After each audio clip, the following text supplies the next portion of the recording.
2 minutes remaining.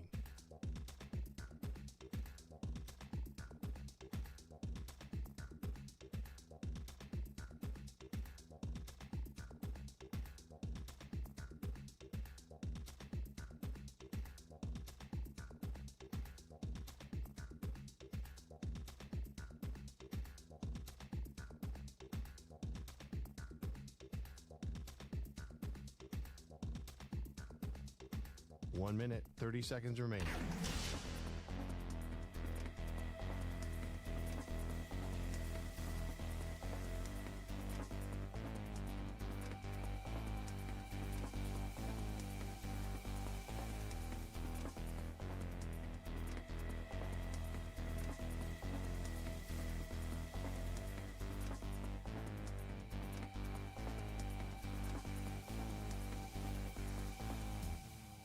One minute remaining.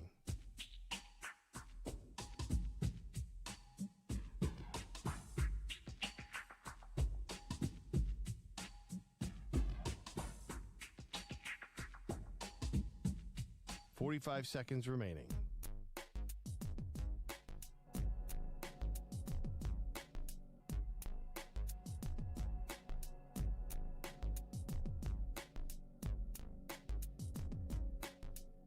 Seconds remaining.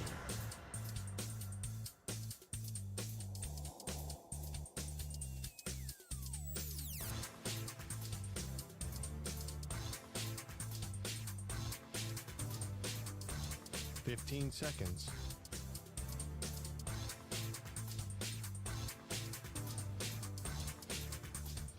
Break ends in 5 seconds.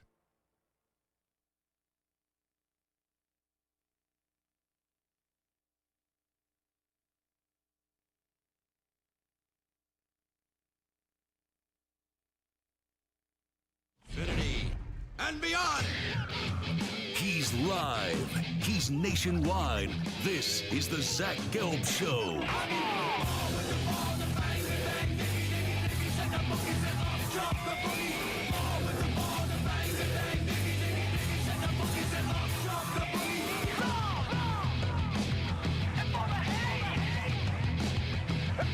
Here's your host, Zach Gelb.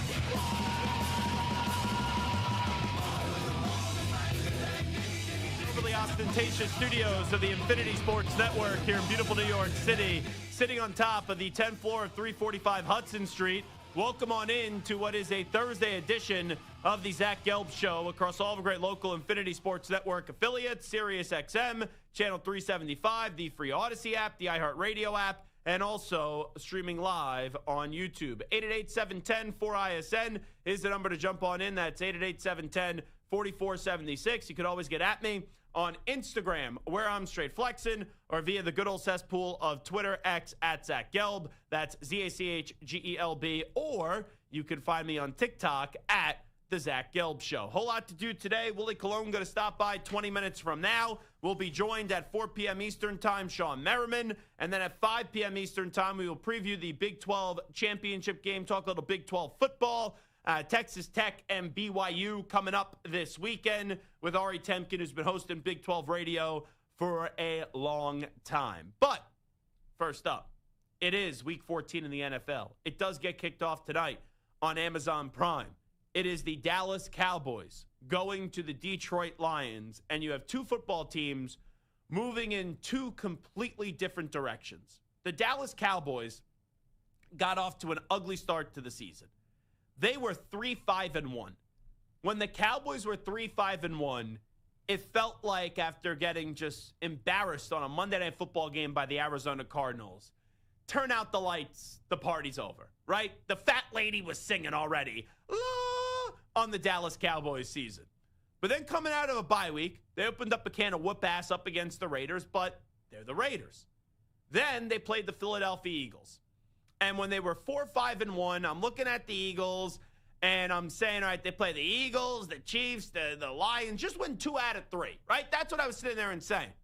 And when they're down 21-0 to the Philadelphia Eagles, you're thinking to yourself, all right, this one's over. The Cowboys are going to fall to 4-6-1, and really this little stretch that they put together, this one-game stretch, you're thinking to yourself, all right, it was fool's gold. Well, they came back and they beat the Eagles 24-21.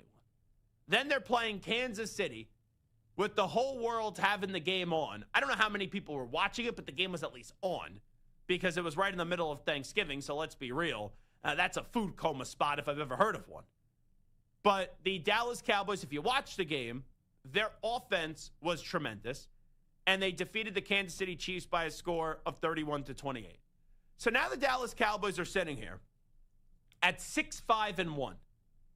And on the other side, the team they played tonight and the house that they're going to, they're a football team that started the year off 4-1, and since then, they're 3-4.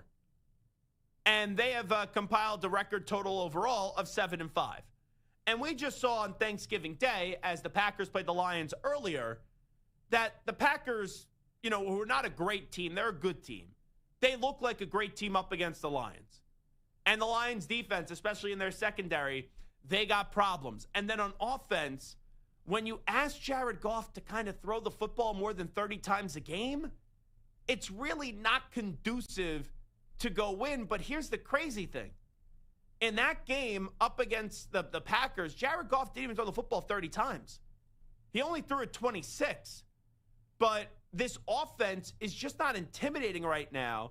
When Amon-Ra St. Brown gets hurt, Sam Laporta is out, and you know that who's the only lethal threat on the Detroit Lions? It's Jahmyr Gibbs.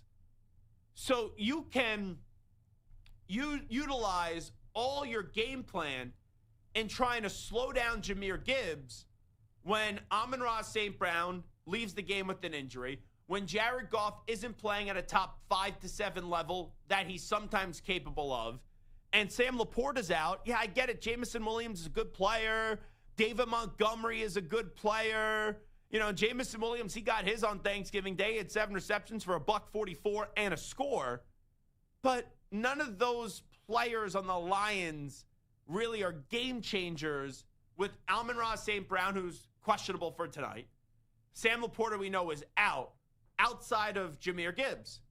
So this Lions offense just wasn't intimidating.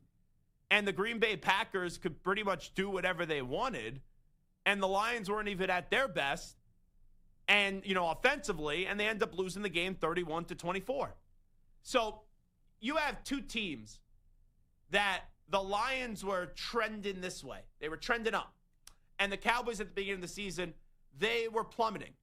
But as they were about to plummet, now they've skyrocketed. Or they've at least now show a pulse. And maybe they're starting to move out of sports hospice. Where the Lions, they were sitting there, oh, it's wonderful. Oh, gee golly, it's great to be the Detroit Lions. 2 years ago, NFC Championship game. Last year, number 1 overall seed. But this year, they're on the verge of going back to where they've been for a while. And that's outside of the postseason. So this game tonight is an elimination game. This game, like the loser of this game tonight, I don't think they're making the playoffs.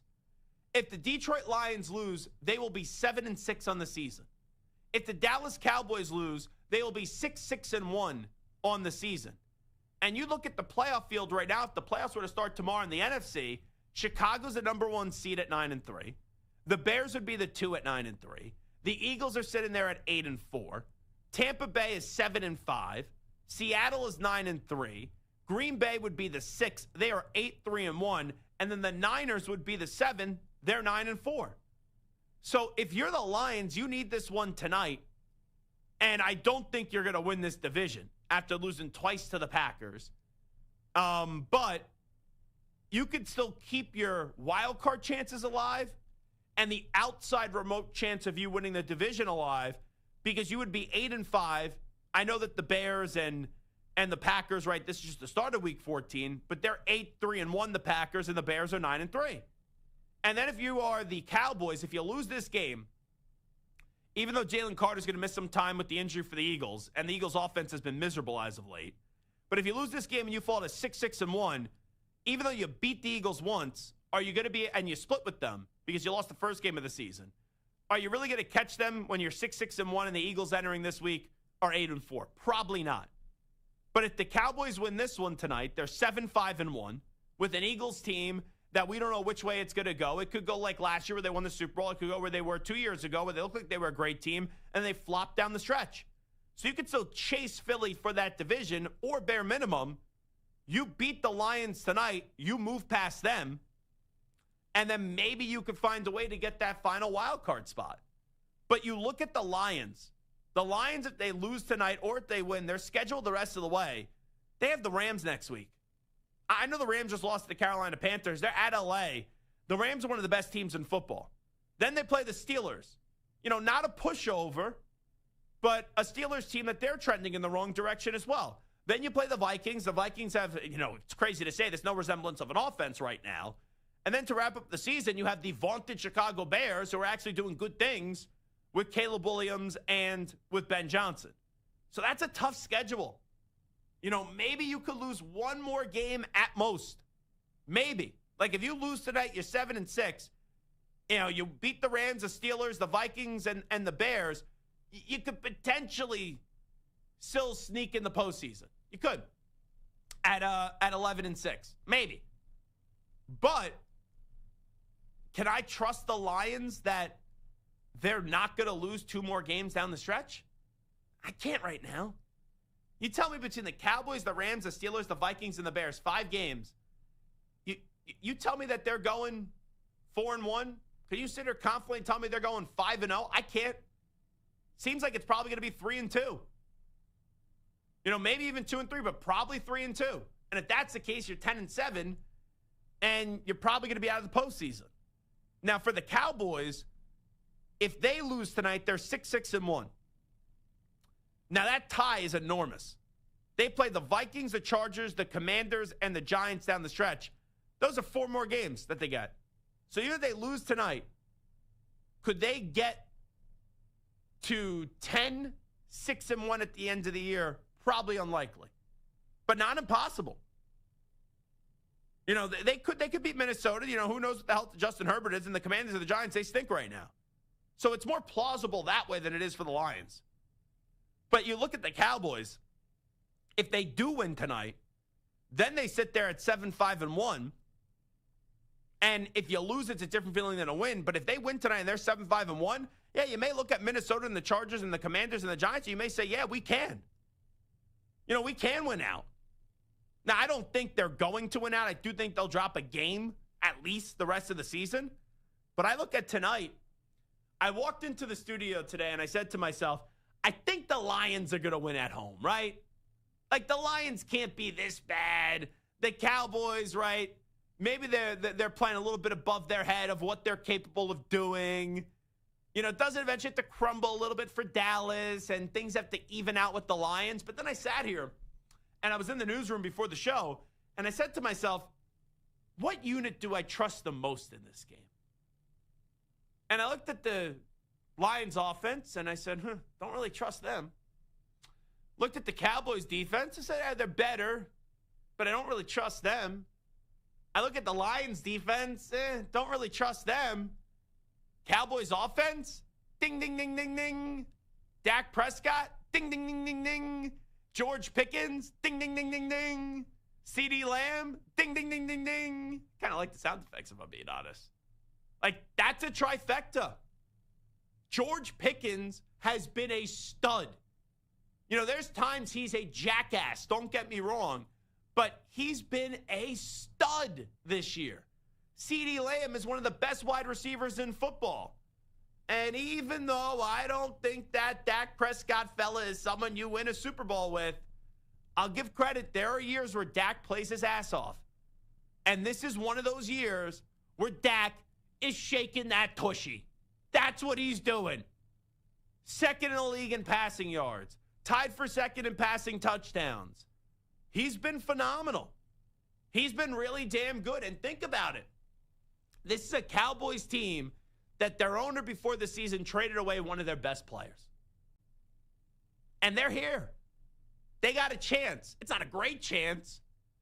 But before the season, what do we think the Cowboys are going to be? A 6 or 7 win team. That's what we thought they were going to be.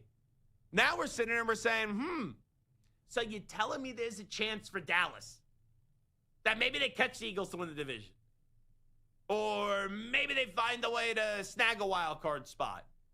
I'm not saying it's likely, folks, but it's plausible. Plausible. So you look at the Lions, they lose tonight. The questions are going to start to spin about the Lions. And the questions are going to start to be asked. It's a bad look for Dan Campbell. Now, Dan Campbell's not in the hot seat. If you're a Lions fan that says, Dan Campbell's in the hot seat, you're a stunad, all right? You're the Detroit Lions, for crying out loud. 2 years ago, you're the NFC title game. Last year, you were the number 1 overall seed. This year, you may make, you may miss the playoffs. And don't get me wrong, Dan Campbell just can't go for it in every scenario. Like last week, he was down 10, and they're driving the football. You need a field goal at some point. He went for it, didn't get it, and they were down by 10. That weren't able to make it up. So eventually, you have to smarten up there. And I get it. He's going to be aggressive. But there's a difference in being aggressive and stupid. There's a difference in being aggressive and reckless. And there's times where he's stupid and reckless. He's got to change that. But no, Dan Campbell's not going anywhere. Even though I don't think Jared Goff, for most of the time, plays like a top 10 quarterback, he's not going anywhere. But people will wonder if their window has slammed shut. And I don't think that's a crazy thing to say. Now, they could still be a good team. They could still be in the playoffs. But are we going to walk into next year and say, hey, the Lions are a Super Bowl contender? Lions are a team we feel good about to go to the Super Bowl like we did this year? Probably not. And the offensive side of the ball looked like at times was going to be good. Then Campbell's now calling plays. It's been a mess. And defensively, it's been streaky. But it was streaky last year, even with Aaron Glenn when he was the defensive coordinator there. So the Lions have a lot more to lose. Like if the Cowboys lose tonight, it's just, all right, this fun little story came to an end. Can you really crush them for what happened before the start of the season? But tonight, the unit I trust the most is the Cowboys offense. And nothing will surprise me tonight. And if the Lions win and blow them out, won't be surprised. If the Cowboys win and blow them out, won't be surprised. If the Cowboys win a close one, won't be surprised. If the Lions win a close one, won't be surprised. Nothing could surprise me in this game tonight. Nothing. But if you ask me to make a prediction on the game, I'm going to go with the unit I trust the most. And that's the Cowboys offense. So I think the Cowboys find a way to win the game tonight because I know Dak Prescott, CeeDee Lamb, and George Pickens are going to show up. Zach Gelb here with you on the Infinity Sports Network. Who do you like tonight? 888-710-4ISN, 888-710-4476. Former NFL offensive lineman Willie Colon's going to join us on the other side. Does he think it's time to see his former head football coach Mike Tomlin part ways with the Pittsburgh Steelers? We will chat that on the other side. Shawn Merriman, the former Pro Bowl linebacker with the Chargers, will join us at 4 p.m. Eastern time today. And Ari Temkin from Big 12 Radio will stop by as well. You can always get at me, 888-710-4ISN, 888-710-4476, or on social media, Twitter and Instagram, at Zach Gelb. Make sure you follow. Go right now, at Zach Gelb, ZACHGELB, or you can follow me on TikTok at The Zach Gelb Show. You're in a 5-minute break.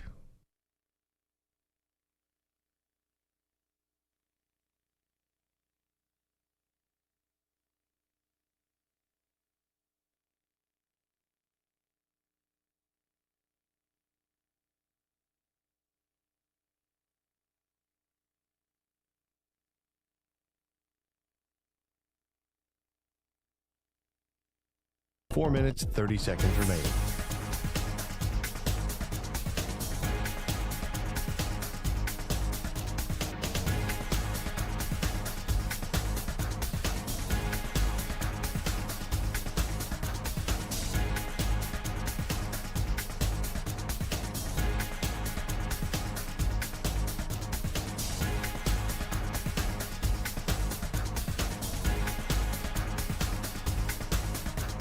Four minutes remaining.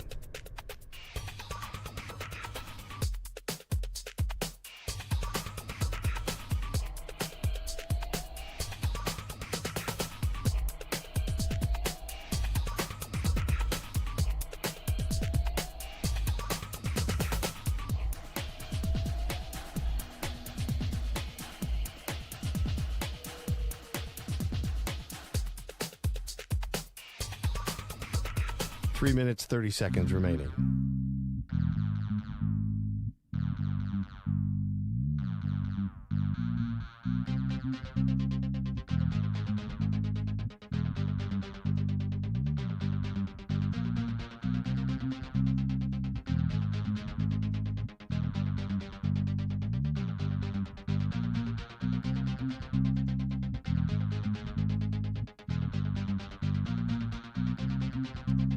Three minutes remaining.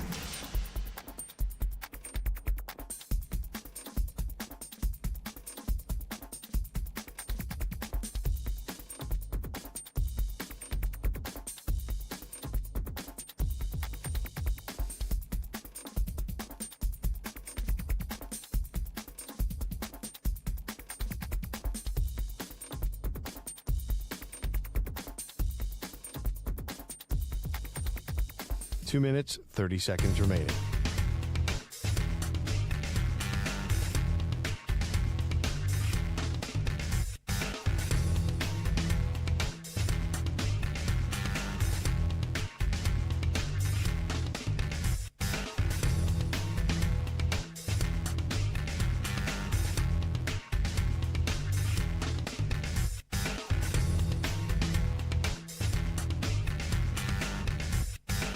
Two minutes remaining.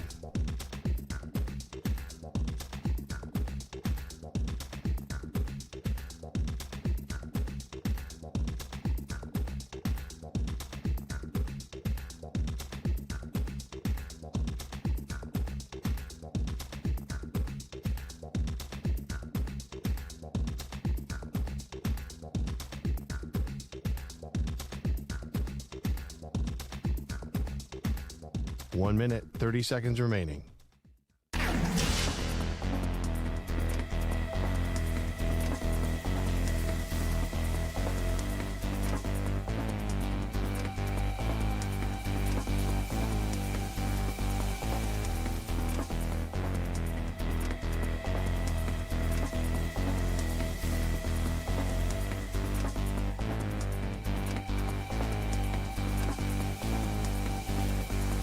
One minute remaining.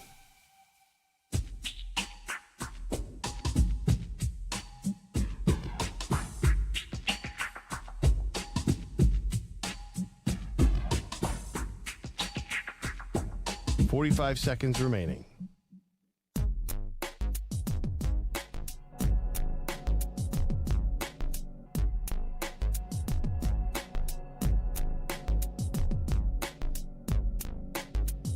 Thirty seconds remaining.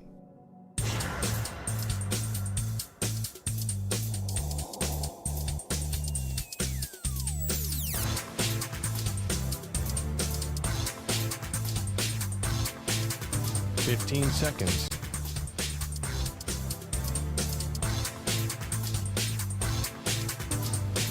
Break ends in 5 seconds.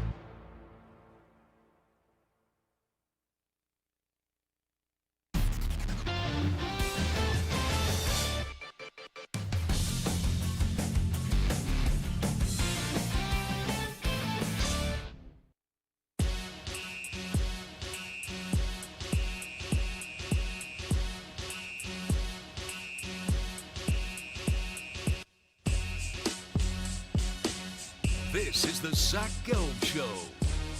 Alrighty, welcome back in. It is the Zach Gelb Show, coast to coast on the Infinity Sports Network. We should be having Willie Colon on momentarily. A lot going on, obviously, in the NFL world as we're about to kick off Week 14 of the NFL season tonight with the Dallas Cowboys going up against the Detroit Lions. And now joining us is the former NFL offensive lineman, played for the Steelers, played for the Jets, and that, of course, is Willie Colon. Willie, how you been, my man?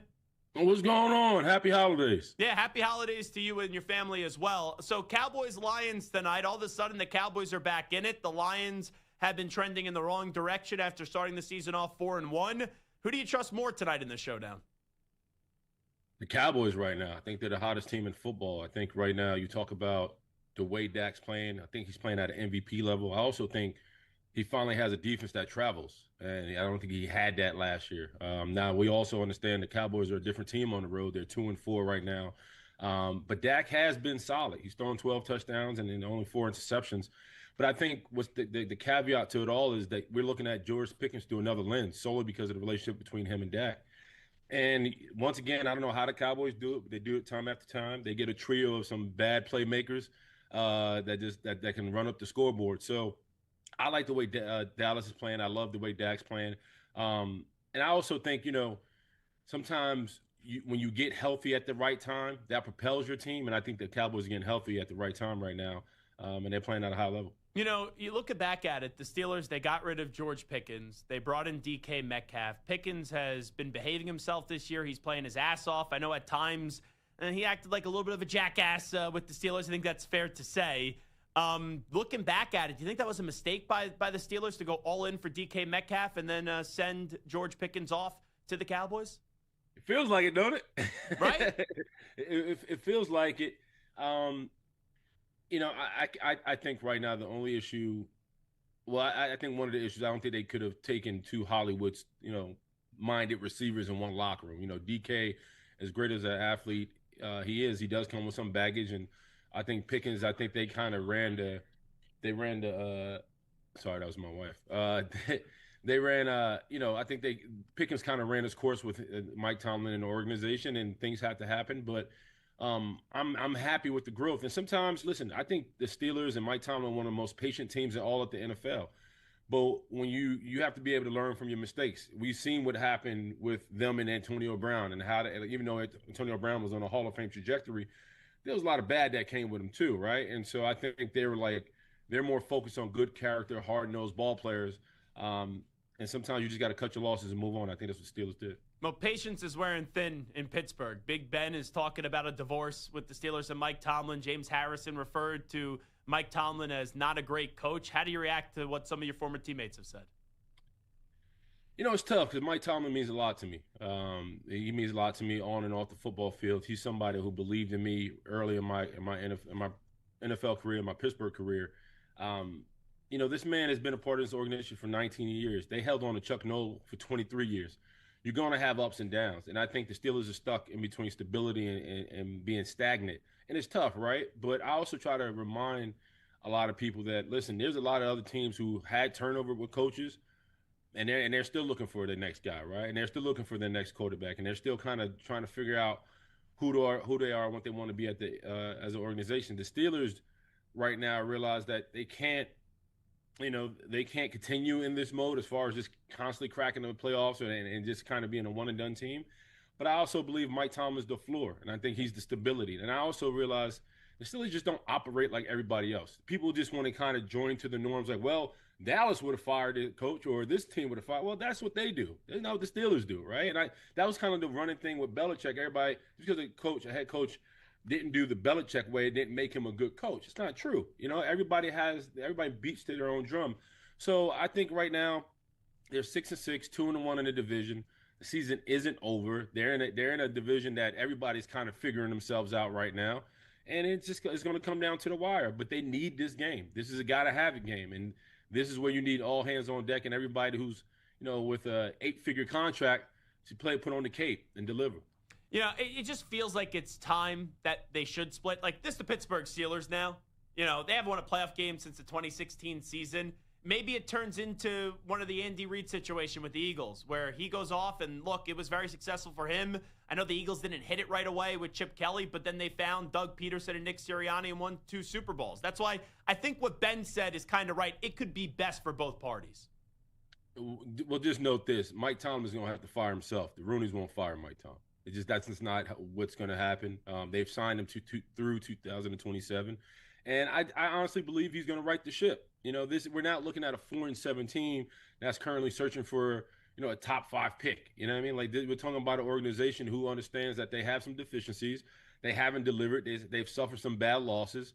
But I've also looked at how they responded. They lost to Green Bay and turned around and beat the Colts, right? But then they turned around and lost to the Chargers. So it's just one of them years where they're going to have to maybe do some internal cleaning, right? That's probably the biggest thing they're going to have to really focus on, because the way they didn't respond in the second half against the Bills, I think, was most telling. And the Bills put up 23 points.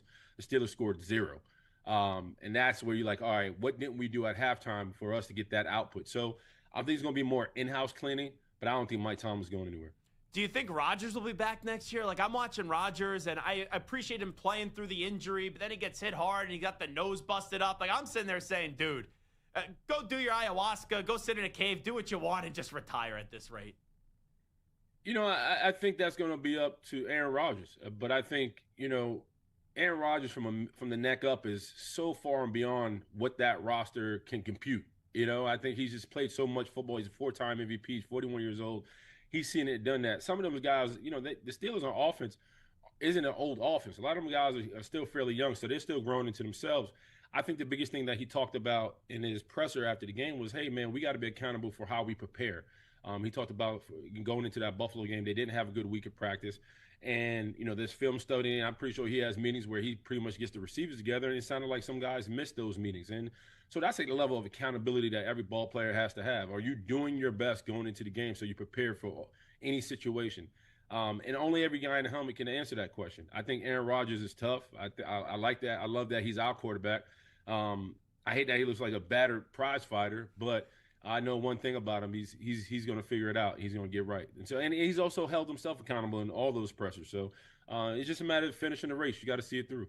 Willie Colon here with us. If the postseason started today, the Patriots would be the 1 seed in the AFC, and the Bears would be the 1 seed in the NFC. Who are you more impressed with this year, the Pats or the Bears? Probably the Pats, because you're talking about Drake May in year 2, Mike Vrabel, jumping back on ship, and I think he has this team ahead of schedule. You're talking about their defense. They don't have a lot of, they don't have a lot of big name guys on that defense. Outside of Christian Gonzalez, Harold Landry's playing at a top level.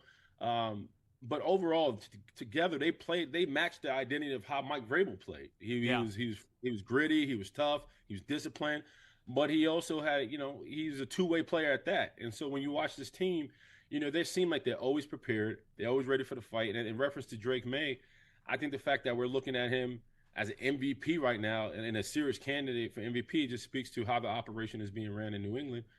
And I'm not surprised. I played against Mike Vrabel. We had very Christian-like things to say to each other.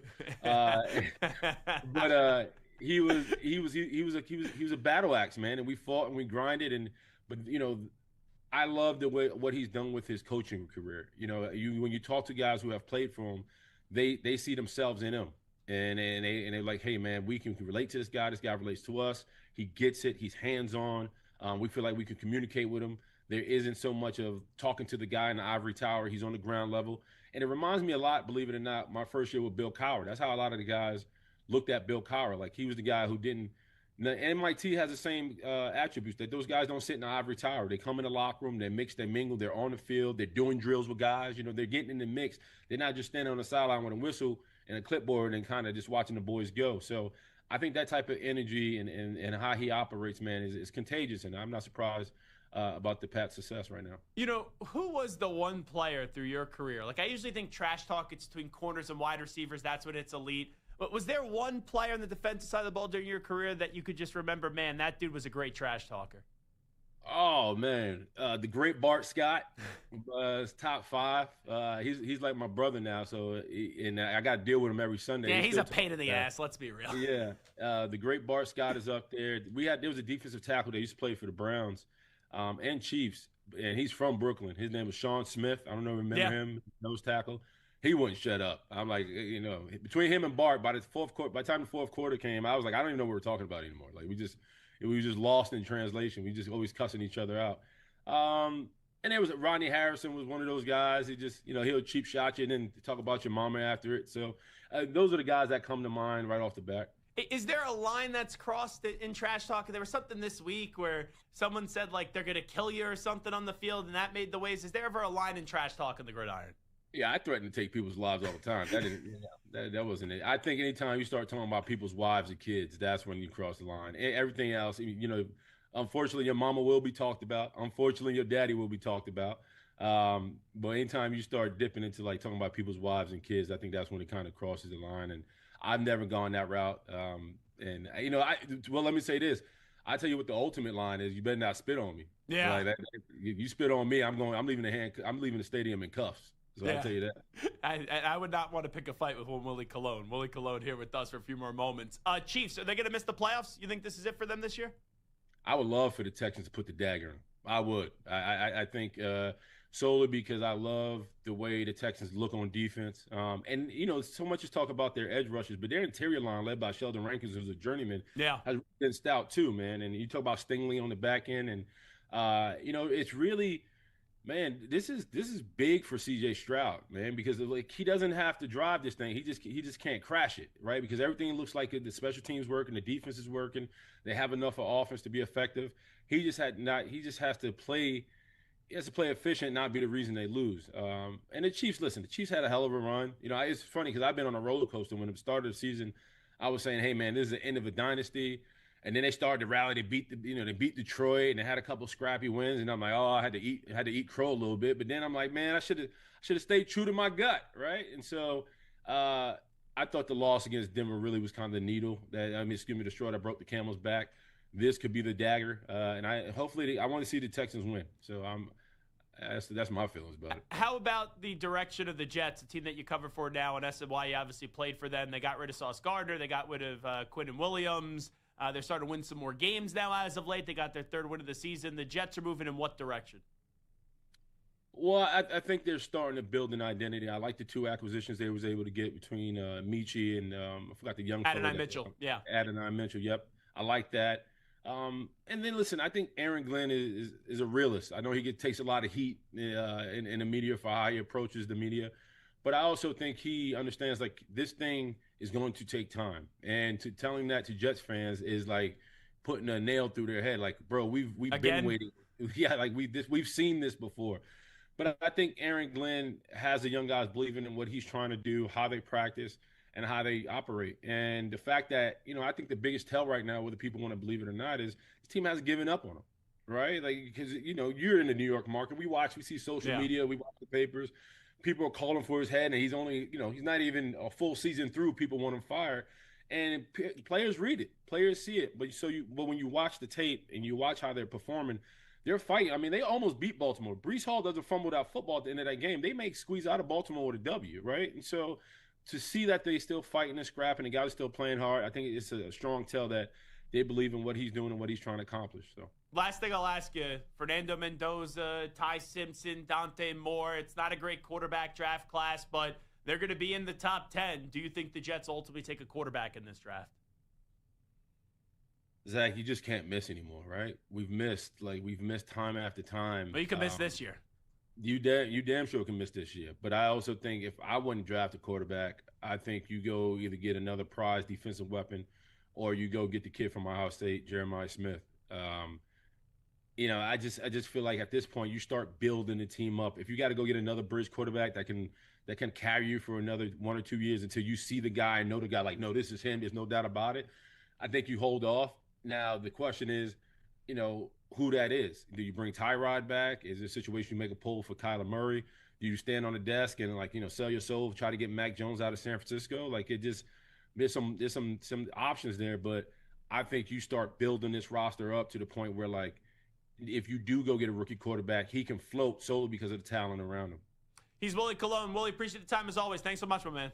Always, brother. Thank you for the time. You got it. There he is, Willie Colon, former NFL offensive lineman with the Steelers and the Jets, Super Bowl champ, obviously with the Steelers, not the Jets, joining us right here on the Infinity Sports Network. Sorry, Sam, I had to just do that to you when we get a little positive Jets talk on this show.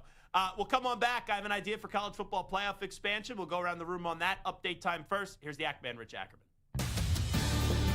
Infinity Sports Network. Sports Flash. And this report is brought to you by Old Trapper Beef Jerky. What's your beef? Yesterday, the news surfaced that Giannis Antetokounmpo might want out of Milwaukee. Today, he's out 2 to 4 weeks with a calf strain, putting any potential deal on hold for the moment. The two-time MVP will turn 31 on Saturday. The Eagles will be without Jalen Carter Monday night and longer. The All-Pro defensive tackle underwent a procedure on both shoulders earlier this week and is considered week to week. Meanwhile, Week 13 kicks off with a battle for playoff positioning. The Lions host the Cowboys, with the two fighting for a wild card. Dallas comes in at 6-5-1 after a turnaround that has seen wins in the last 3. And Dak Prescott is ready for the loud crowd at Ford Field tonight that awaits. Definitely looking forward of just getting back out there, going to Detroit, just having the group that we have and having to communicate in such a tough environment, but understanding we got to play physical, and we're going to be a 4-quarter fight. The Lions are coming off a loss to the Packers on Thanksgiving, their third in the last 5 games, but haven't dropped back-to-back games over the last 3 years, a span of 56 games. Amon-Ra St. Brown is questionable with an ankle injury. And the Lakers and Raptors, each with 15 wins, meet tonight in Toronto. I'm Rich Ackerman. This is the Infinity Sports Network. Follow us on Instagram. Our handle is Infinity Sports Network. That's Infinity Sports Network to follow us on Instagram.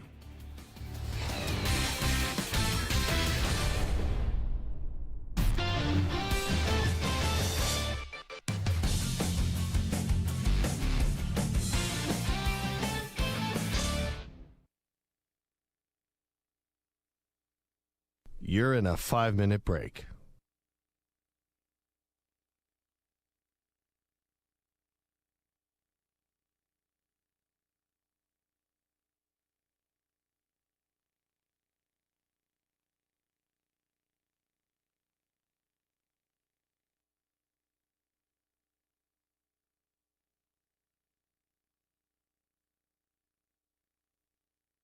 Four minutes, 30 seconds remaining.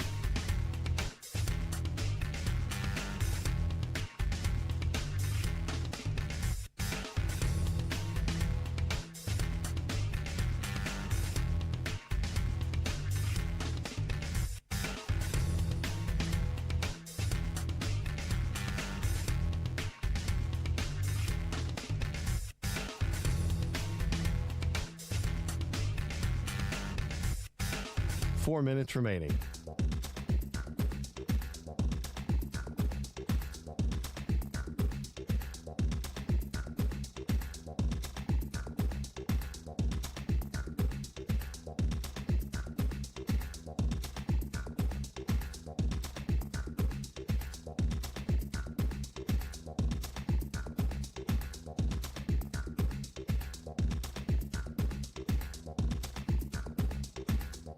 Three minutes, 30 seconds remaining.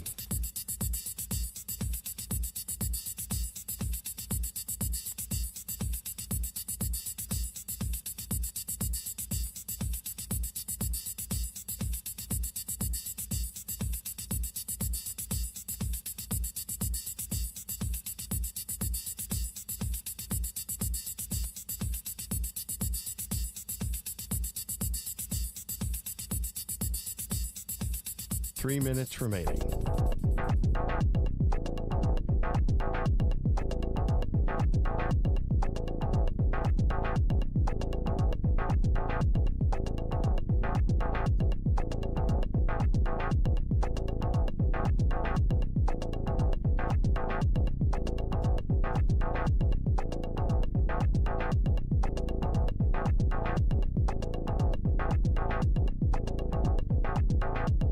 Two minutes, 30 seconds remaining.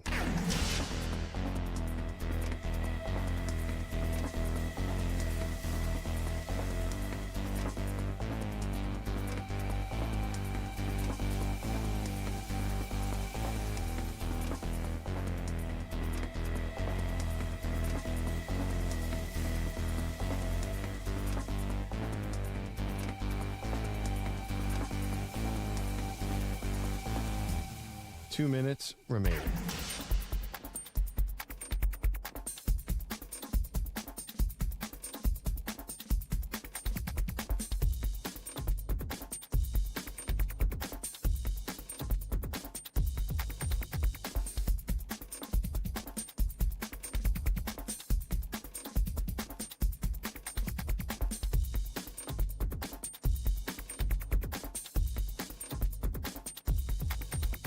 One minute, 30 seconds remaining.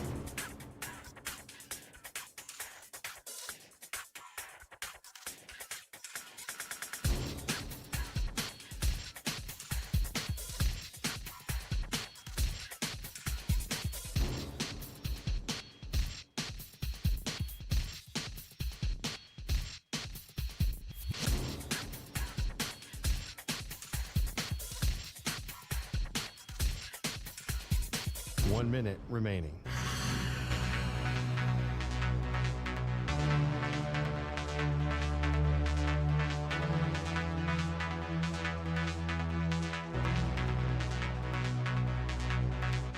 .45 seconds remaining.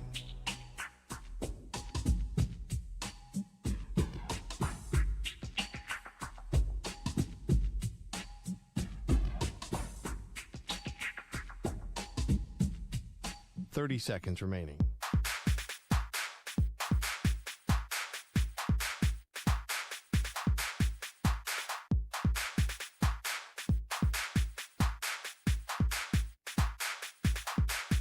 Fifteen seconds.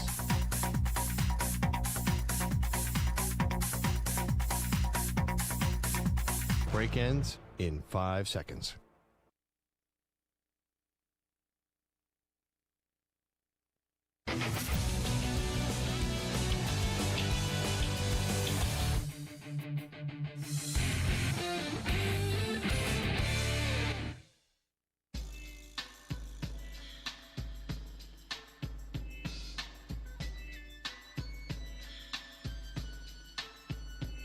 Welcome back to the Zach Gelb Show. You know, we ended that conversation with Willie Colon asking him if he thinks the Jets should take a quarterback this year. So I went to a mock draft.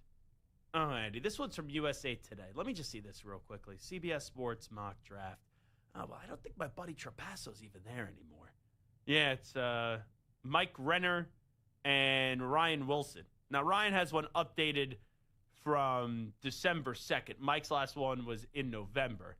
So I'll read you one from USA Today, one from CBS Sports. Ryan Wilson, Arvell Reese, the edge rusher, the linebacker from Ohio State, would go 1 to the Tennessee Titans. I'd have to imagine that if Tennessee, and maybe he didn't want to do any trades here, but Tennessee, don't you have to find one of these teams that are desperate for a quarterback to move up? But here's the thing, like if the order goes which way it is right now, it's Tennessee, the Giants, and the Saints. Well, Tennessee don't need a quarterback. The Giants don't need a quarterback.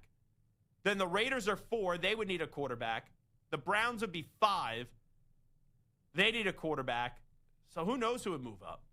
But anyway, in this mock draft that was done by Ryan Wilson, it was number 1, Arvell Reese to Tennessee.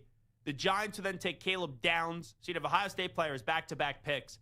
Then Fernando Mendoza would go to the Saints at number 3. Peter Woods, a defensive lineman out of Clemson, would go to the Raiders at 4. Dante Moore, the quarterback out of Oregon, would go 5 to the Browns.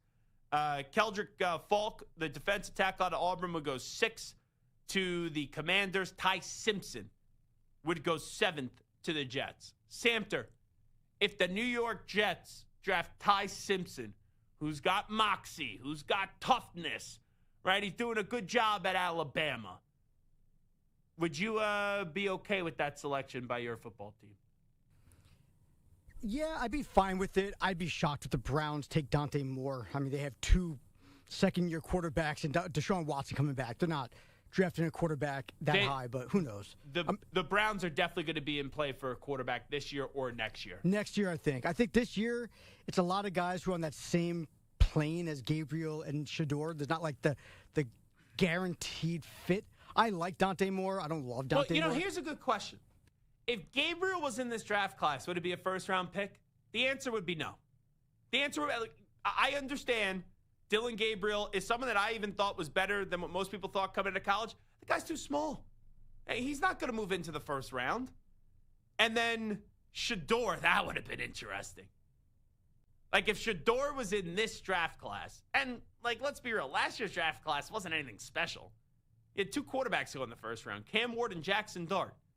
So if Shador didn't make it in the first round last year, would he make it in the first round this year? Now, Nico, you shake your head no, right? I don't think so. I kind of think he would. But then he acted like an ass in all these pre-interview draft processes. So maybe he wouldn't. That's what it was for me. It's the idea that no matter what year he goes into the draft, his interview would have always been the same, and it was clear that a lot of teams didn't like what he was telling them, so I don't think it would have mattered. For you, if the Jets drafted Ty Simpson 7th, what would be your reaction? You're a college football guy, but you're not a Jet fan, so what would your reaction be? It's hard for me to get excited about the Jets drafting any quarterback because it seems as though whoever goes there just never succeeds. But I think there's reason to be excited for it for the Jets because, like we've talked about, I don't think the roster around the quarterback is that horrible. So if you put a quarterback like Simpson in a good situation, there's a chance for him to succeed. All right, a USA Today. But will he succeed to a level like Drake? Drake May. I think that's the thing that people are saying on the. Have you seen that on the internet? I have not. Yes.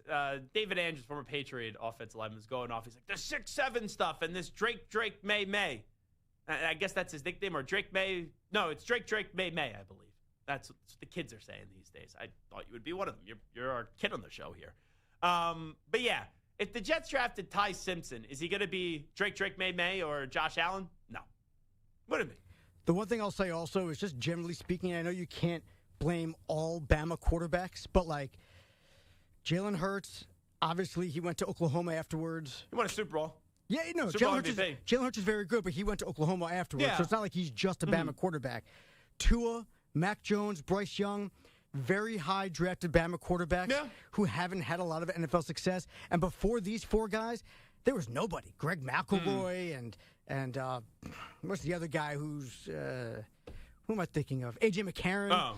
A lot of guys out of Alabama who just didn't have success. Who am I thinking of? No, I'm like, there's a lot of them. I mentioned Catherine Webb, but I was like, John Parker Wilson. I mean, none of these guys. So I'm not thrilled with a Bama quarterback, but there's always an exception to the rule. I do like Ty Simpson. Hold on. You're a Jet fan? You're not going to get the obvious one?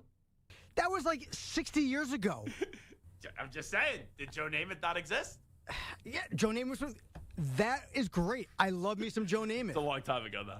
I think they drafted him in 1964, 1965, something like that. It was a little tongue-in-cheek, by the way. So, USA Today, this is their mock draft. Arvell Reese, Tennessee Titans 1. Giants, Caleb Downs 2. Reuben Bain Jr. out of Miami would be 3 to the Saints. Keldrick Falk out of Auburn would be 4 to the Raiders. Fernando Mendoza 5 to the Cleveland Browns. Carnell Tate to the Commanders. Jordan Tyson to the Jets. Oh, Santa. You telling me Jordan Tyson wouldn't excite you? No, it would. A big, strong, tall, Larry Fitzgerald body type receiver. I mean, Mechie and Adonai Mitchell and Garrett Wilson are quick. They're elusive. They're deep threats. They're shortcut. But you don't have that like Keyshawn Johnson type of guy who can like jump up and just get the ball. I would love me some Jordan Tyson. And the Jets, right, with the way that their draft capital is, they got 2 first-round picks coming up this year, their own and the Colts. Then they got 3 in 2027. I think there's some parameters on that. Cowboys, I believe, on how that can move, but I think it's the Cowboys in 2027. Then they got the Colts in 2027, and then they got the Jets, their own. If they're going to be 7th, let's just say. Like, if you fall in love with the quarterback, you take the quarterback. But if they're going to be 7th, you could get a Carnell Tate. You could get a Jeremiah Love. You could even get a defensive player there. I would continue to just bolster up this roster.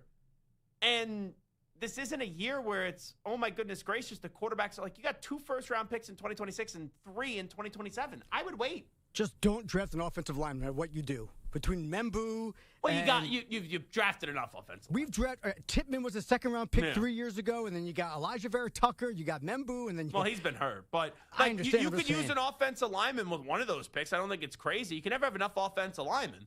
I mean, like 5 years in a row, or 4 years in a row, going with an offensive lineman in the first round. You need them.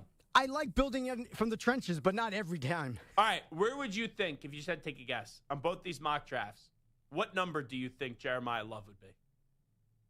Ashton Genty last year went 6. 6 to the Raiders. Where do you think Jeremiah Love would be right now? Let's go. I mean, I love Jeremiah Love. Let's go 12. All you need is love.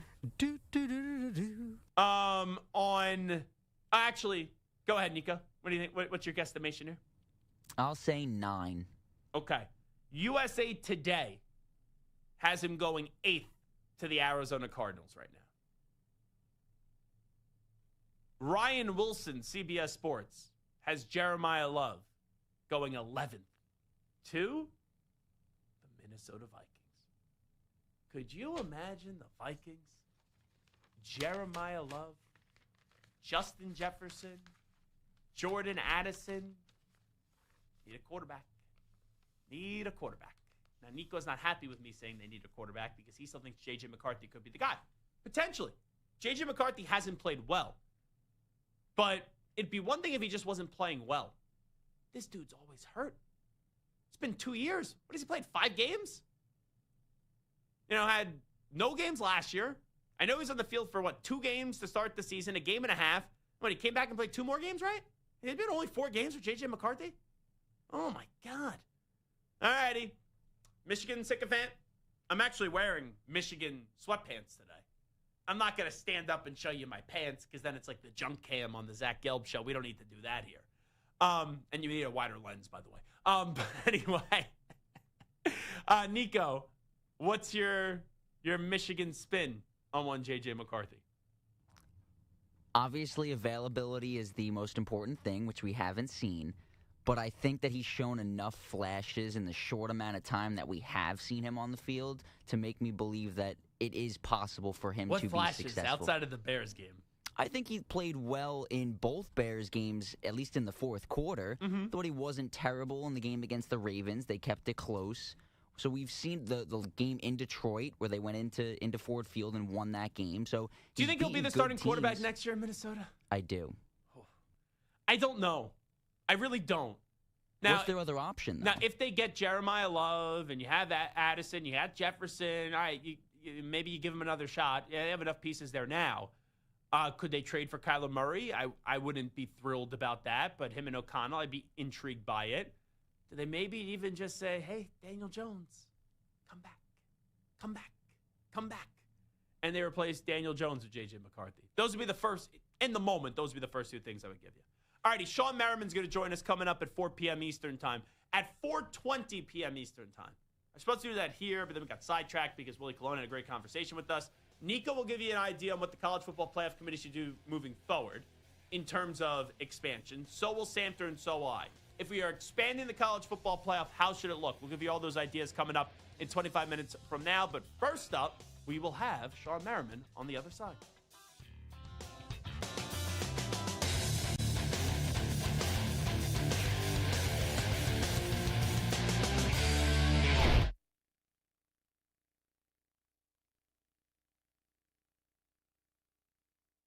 You're in a 5-minute break.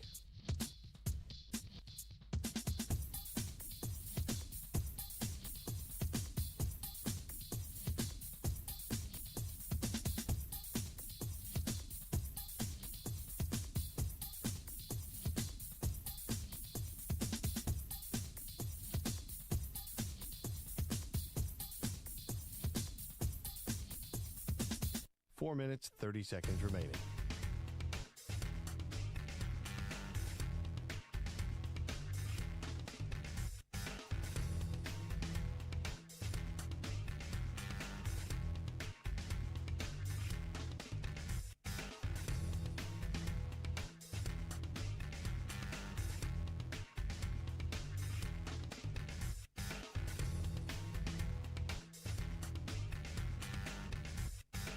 Four minutes remaining.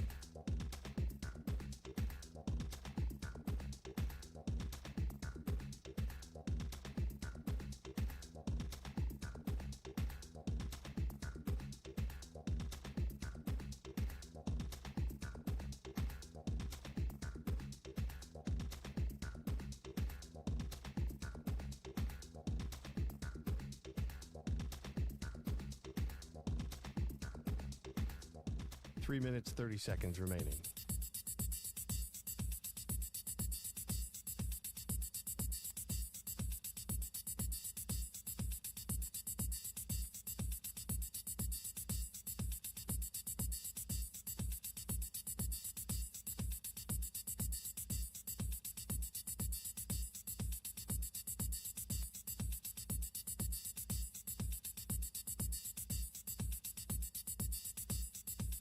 Three minutes remaining.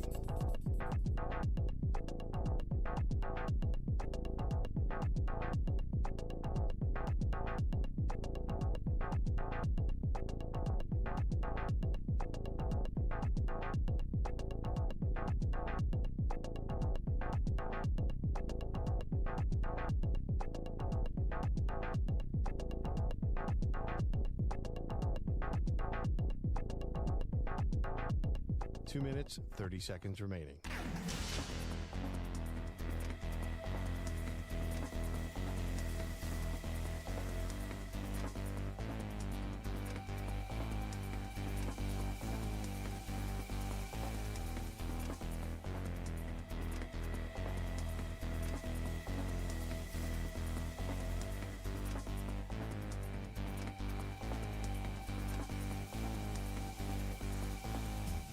2 minutes remaining.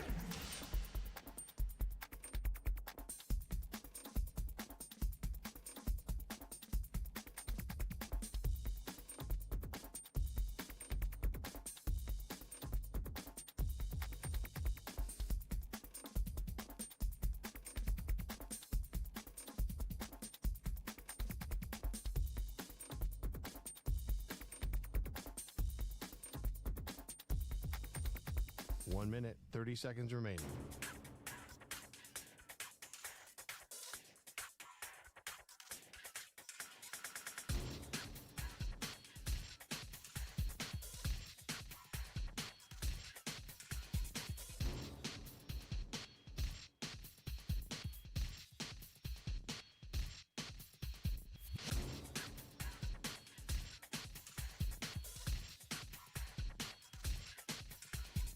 One minute remaining.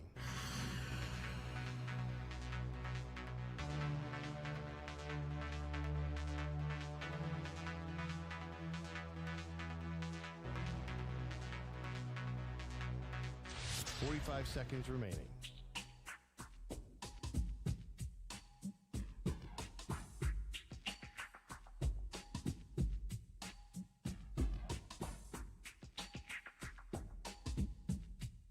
Thirty seconds remaining.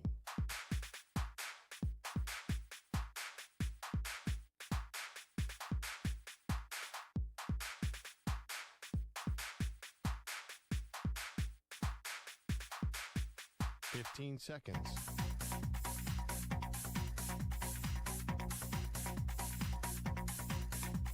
Break ends in 5 seconds.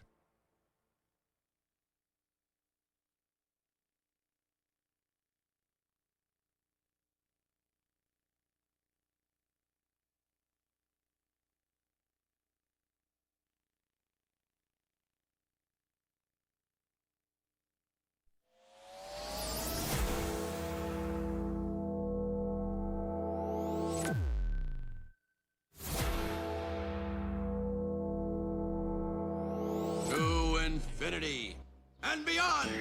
He's live. He's nationwide. This is the Zach Gelb Show. Alrighty, hour number 2 of our radio program. It is the Zach Gelb Show on the Infinity Sports Network. You know, I have a thought of who's going to win, like all these conference championship games, and then you look at the spread and it could sway your opinion. I'm going to look at the spreads for the first time of the big conference championship weekend games. In the Sun Belt, you have James Madison and Troy. JMU is a 23.5-point favorite. Tulane and North Texas. North Texas is a 2.5-point favorite. BYU and Texas Tech. The Red Raiders are a 12.5-point favorite.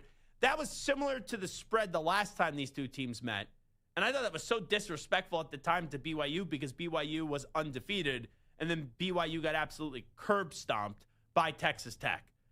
Georgia, Alabama. Georgia is only a 2.5-point favorite. Ooh, that's the one. That was like I was iffy on which way that could go. I'm kind of leaning out of the Crimson Tide. Ohio State is a 4-point favorite up against Indiana. And Virginia is a 4-point favorite up against Duke. Let's go out to the guest line right now. Welcome in former NFL linebacker Shawn Merriman, and now is doing a great job leading Extreme Lights Out Fighting. And obviously they got a new big deal with ESPN that I was reading about. Shawn, appreciate the time as always. How you been? Doing well, brother. How are you? Good. So tell me about the news with what you got cooking right now with ESPN. Some big things cooking up. Yeah. We just announced today a huge partnership with ESPN Latin America. So now, we talked about it over the last, few months or several months I've been on about going global. And now we're global. So we got a big fight this Saturday. We'll be live with ESPN Latin America. And then more big announcements coming soon as well, man. Just can't wait to get that one out. So, where are you guys at with growing this thing? I've talked to you now for the last 2 years. We have you on before all these cards. Where you overseeing everything, where do you think this is heading to? Look, man, I think the sky's the limit for us, right? Because we have a different approach. Obviously the UFC is the big dogs in this business, and I think they'll remain the big dogs in this business. But I think that we're just doing something different and offering, these up and coming fighters right before they get a chance to go to the UFC. I mean, we sent, I think 5 fighters in the last couple of months to the UFC or Dana White Contender Series. That's a record, I believe, for organization coming in. For us, it's about more distribution. And a partnership with ESPN, at least in Latin America right now, and then some more regions coming up shortly here, is just a step in the right direction. And we just want to create our own lanes, man, and not try to do what everybody else is doing in this business. When you have something that's a competitor, you never know how other people take it. I know you have a good relationship, though, with Dana White. How do you kind of pick his brain in helping develop your product? Funny enough, anytime I do see Dana, I spend time with him. We rarely talk. We rarely talk fighting. Because I think for me, I've been around this sport for 18 years, and I got a hell of a team, man. I believe outside the UFC, I have the best team in this business, and we're just continuing to grow. And I'm looking around now, and when I'm walking to the fight Saturday, and it's 40 plus people in there just running around and getting things done, and we're going to continue to grow. That's just the way it is. For years I wasn't a huge UFC fan, and now I'm a massive UFC fan. And Dana said, you got to go, you got to see it in person. And I saw it in person. I was even more hooked. Like, when people check out your product, what does your product look like in person?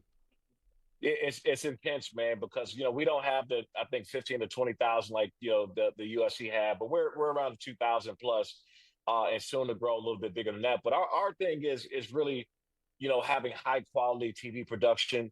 We got a bunch of new tech. We're adding chips in the gloves that can measure speed, power, punch, G-force, accuracy with Shot Tracker.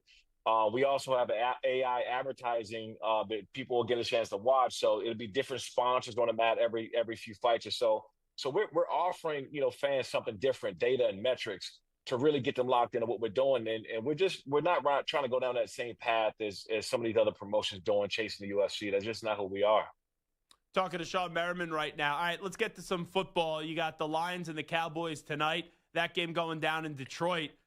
Who do you trust more in this one? Because I'm looking at Dallas's offense, the way they're playing right now. I'm kind of leaning on taking the Cowboys tonight. You know what, man? This might be the first time I ever say this, but I trust in Dak. I really do. And he's playing at a very, very high level. And this is what I want to remind everybody, because remember the big pushback that the fans, everybody else made before the season when they kept Brian Schottenheimer. Brian Schottenheimer was on that staff back when I played with the Chargers. Well, they kept him for this reason. They kept him there because of the way Dak and that offense is facilitating right now. You don't want Dak Prescott, your star quarterback, starting over with another offensive coordinator, another offensive system, and you got to figure it out for another year or two before they get going. They kept Brian Schottenheimer for this reason. I believe they're going to win tonight. I'll be honest. I do a few Cowboys games on Compass Media Networks as their studio host on the radio nationally. When they hired Brian Schottenheimer, I was like, that's really what they're doing? But I've been impressed with this guy. Like, there's something now about coaching where you just got to be a player's coach, but you can't be a doormat. And even sitting down CeeDee Lamb and George Pickens, that kind of showed you he's not a doormat, and he gives you just this energy in the locker room. He's a coach that I've been very impressed by. I could see myself wanting to play for a coach like that. And they made a great decision, because I think we're in a day and age where everybody's trying to get the coach with name, right? Get a coach with a big name. It's not going too well out there with the Raiders with Pete Carroll, who's one of the best coaches to play, but a big name doesn't always going to equal wins. And they kept who they thought was going to get these guys going and give them an opportunity to get to the next level. And they're doing it. And let me remind you, Brian Schottenheimer was never a pushover. I've seen him firsthand, in the Chargers locker room, out there on the field. He has never been a pushover. And he's also a player's coach. And you will respect him, or you will sit like CeeDee Lamb did and other players. But I think that Brian Schottenheimer gave them the best opportunity to get to the next level this year without having to start over or figuring out what's going to happen by flipping a coin. So 2 years ago, the Eagles were 10-1, and they had problems, and then they only won one game down the stretch. Last year, they had problems. They ended up winning a Super Bowl. This year, they got problems again, and it seems like a lot of it is internally in that locker room.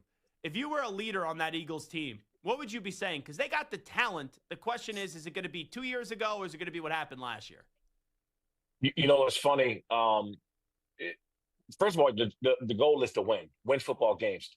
And I know Saquon Barkley came out about a month ago, and he said that, hey, a win's a win. A.J. Brown came out and said, no, we got to win, a defined win. We can't go out and just be scooting by some of these teams. I think the Eagles are probably the most scrutinized winning team in NFL history. It's unbelievable.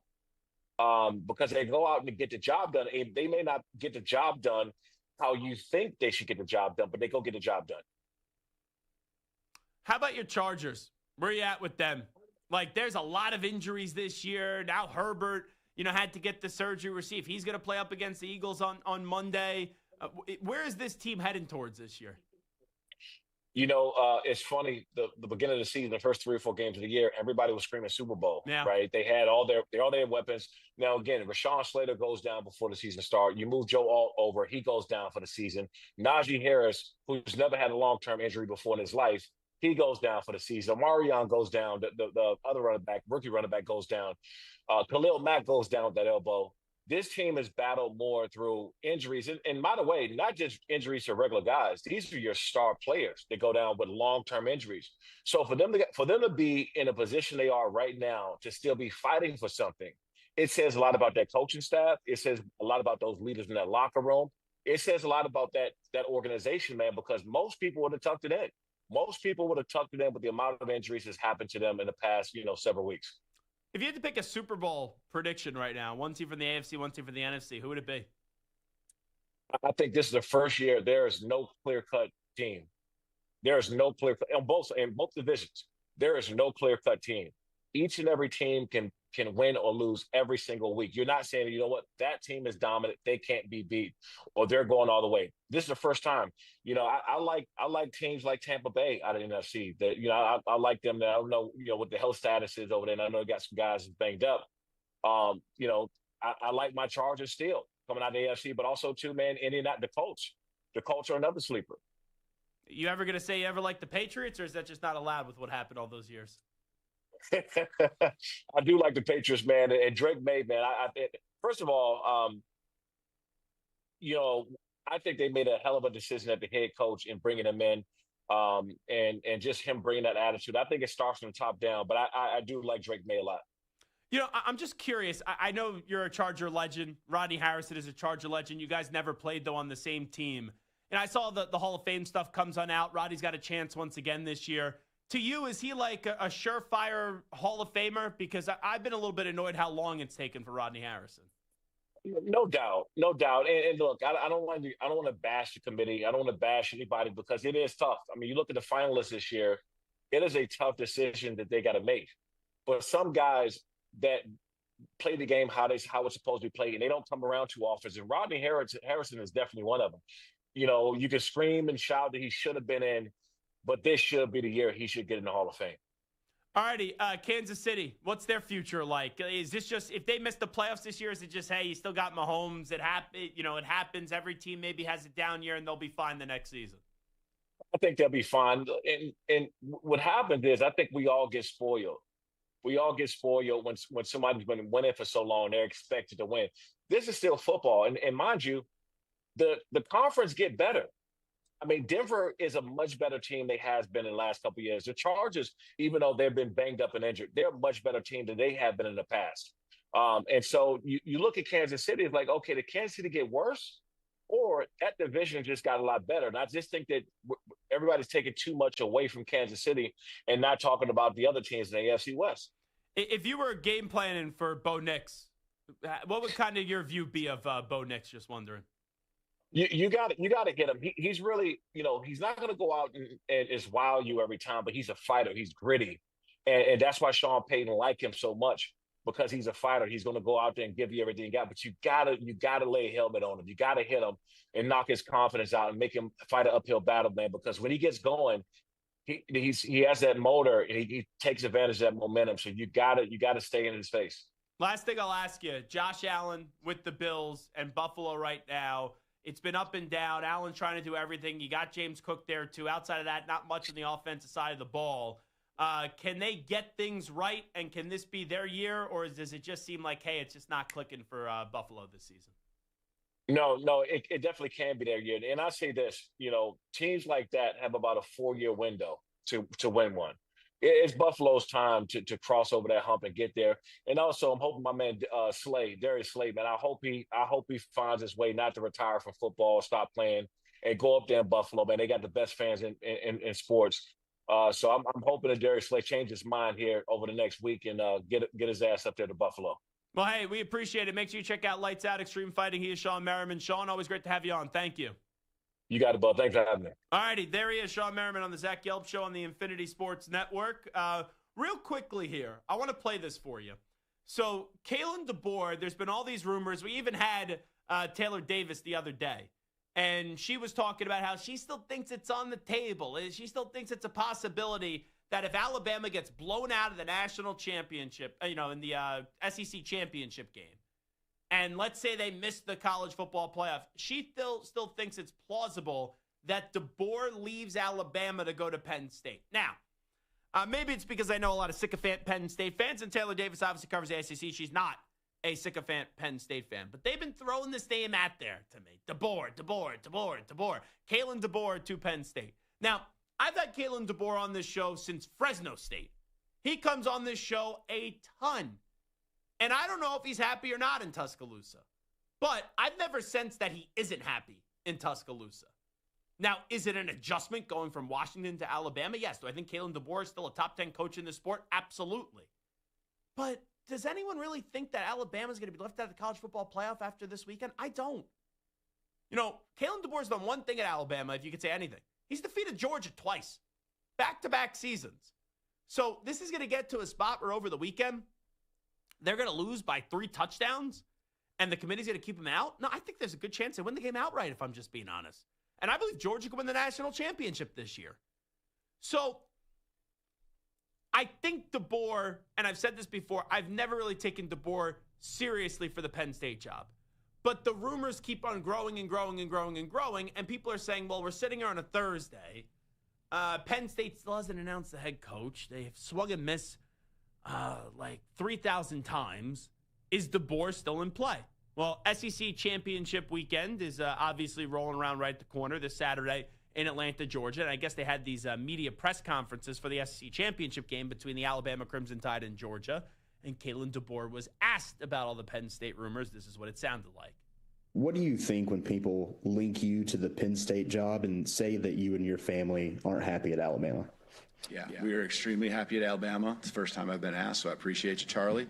And we are extremely happy here. Love the challenge, love the grind, love this place. And there's never been any link. There's never been any conversation. There's never been any interest either way. And so I'm glad we can put that to bed right now. So there you go on that front. I'm surprised no one's asked him about, yet. We haven't had him on the show in probably like 2-3 months. But if he was on the show, I definitely would have asked him. But I'm surprised that no one, you cover the Alabama football team, and are you afraid that they're going to revoke your credentials? I'm like, DeBoer's like the nicest guy. How has no one asked him that question yet? I'm a little bit surprised by that. Do you know which coach is going to appear on College Game Day this Saturday in Atlanta? Want to take a guess? Samter, what coach is going to appear on College Game Day in Atlanta this weekend? Just announce. This is the easiest thing that I've ever asked you to predict on this show. I saw it already, so I won't answer, yeah. It's come on. Which coach is going to appear on College Game Day this weekend on ESPN? You really can't get this one? You got nothing? Drawing a blank. He's a hoe. Are you serious? Kiffin? Yes! Of course. LSU football just when announced. When you're saying Atlanta, I'm thinking of Falcons coaches or something. Yeah, but College Game Day, they don't care. College Game Day. Yeah, but College Game Day has celebrities and NFL people and. But which coach? What do you think they're gonna put that bum Raheem Morris on there? No. I was thinking like God, who's the guy who coached at Hawaii after the Falcons? I don't remember the guy's name. But anyway, Coach Kiffin is going to be on Atlanta.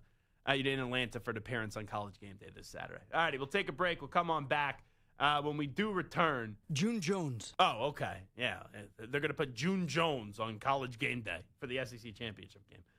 When we come on back, we will debut an expanded college football playoff and what the idea would be if you were the commissioner and they told you had to expand. We'll get to all that on the other side. You're in a 5-minute break.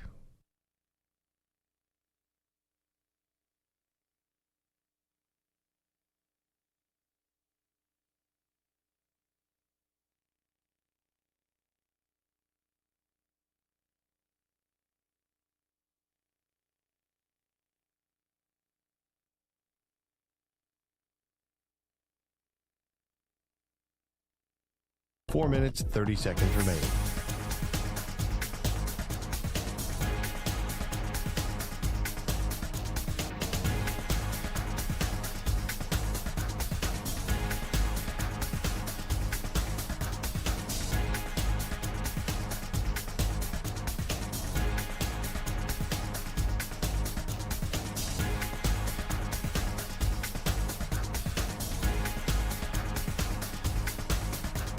Four minutes remaining.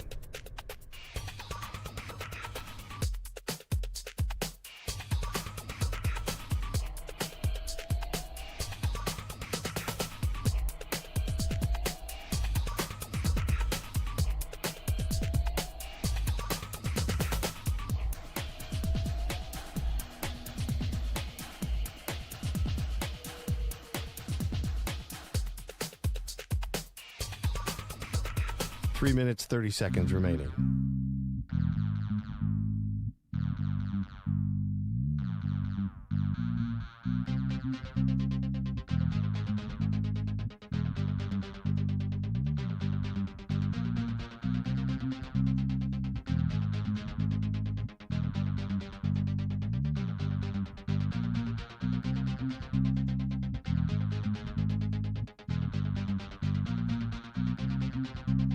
Three minutes remaining.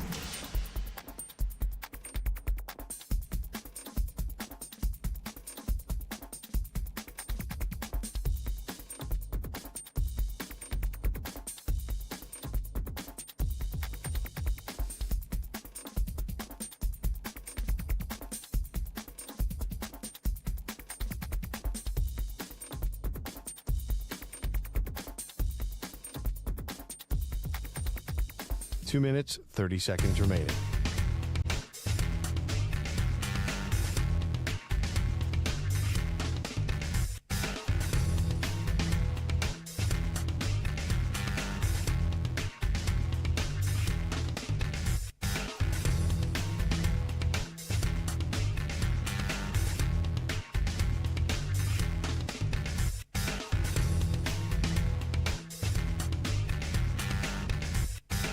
Two minutes remaining.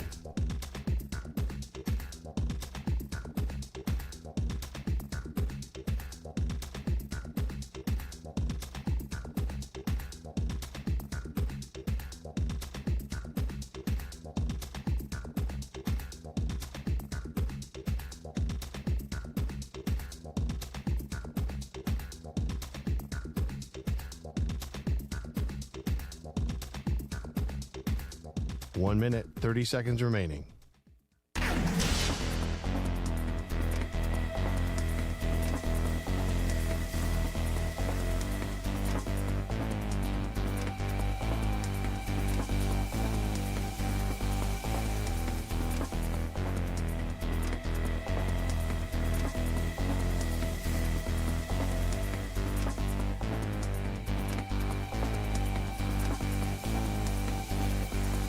One minute remaining.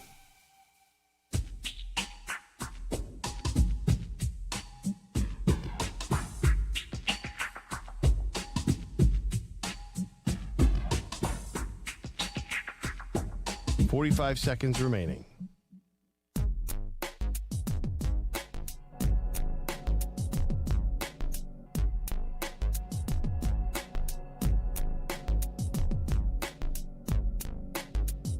Thirty seconds remaining.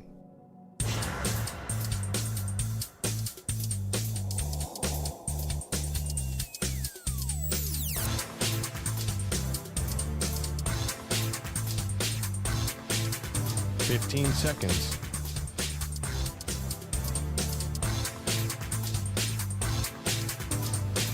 Break ends in 5 seconds.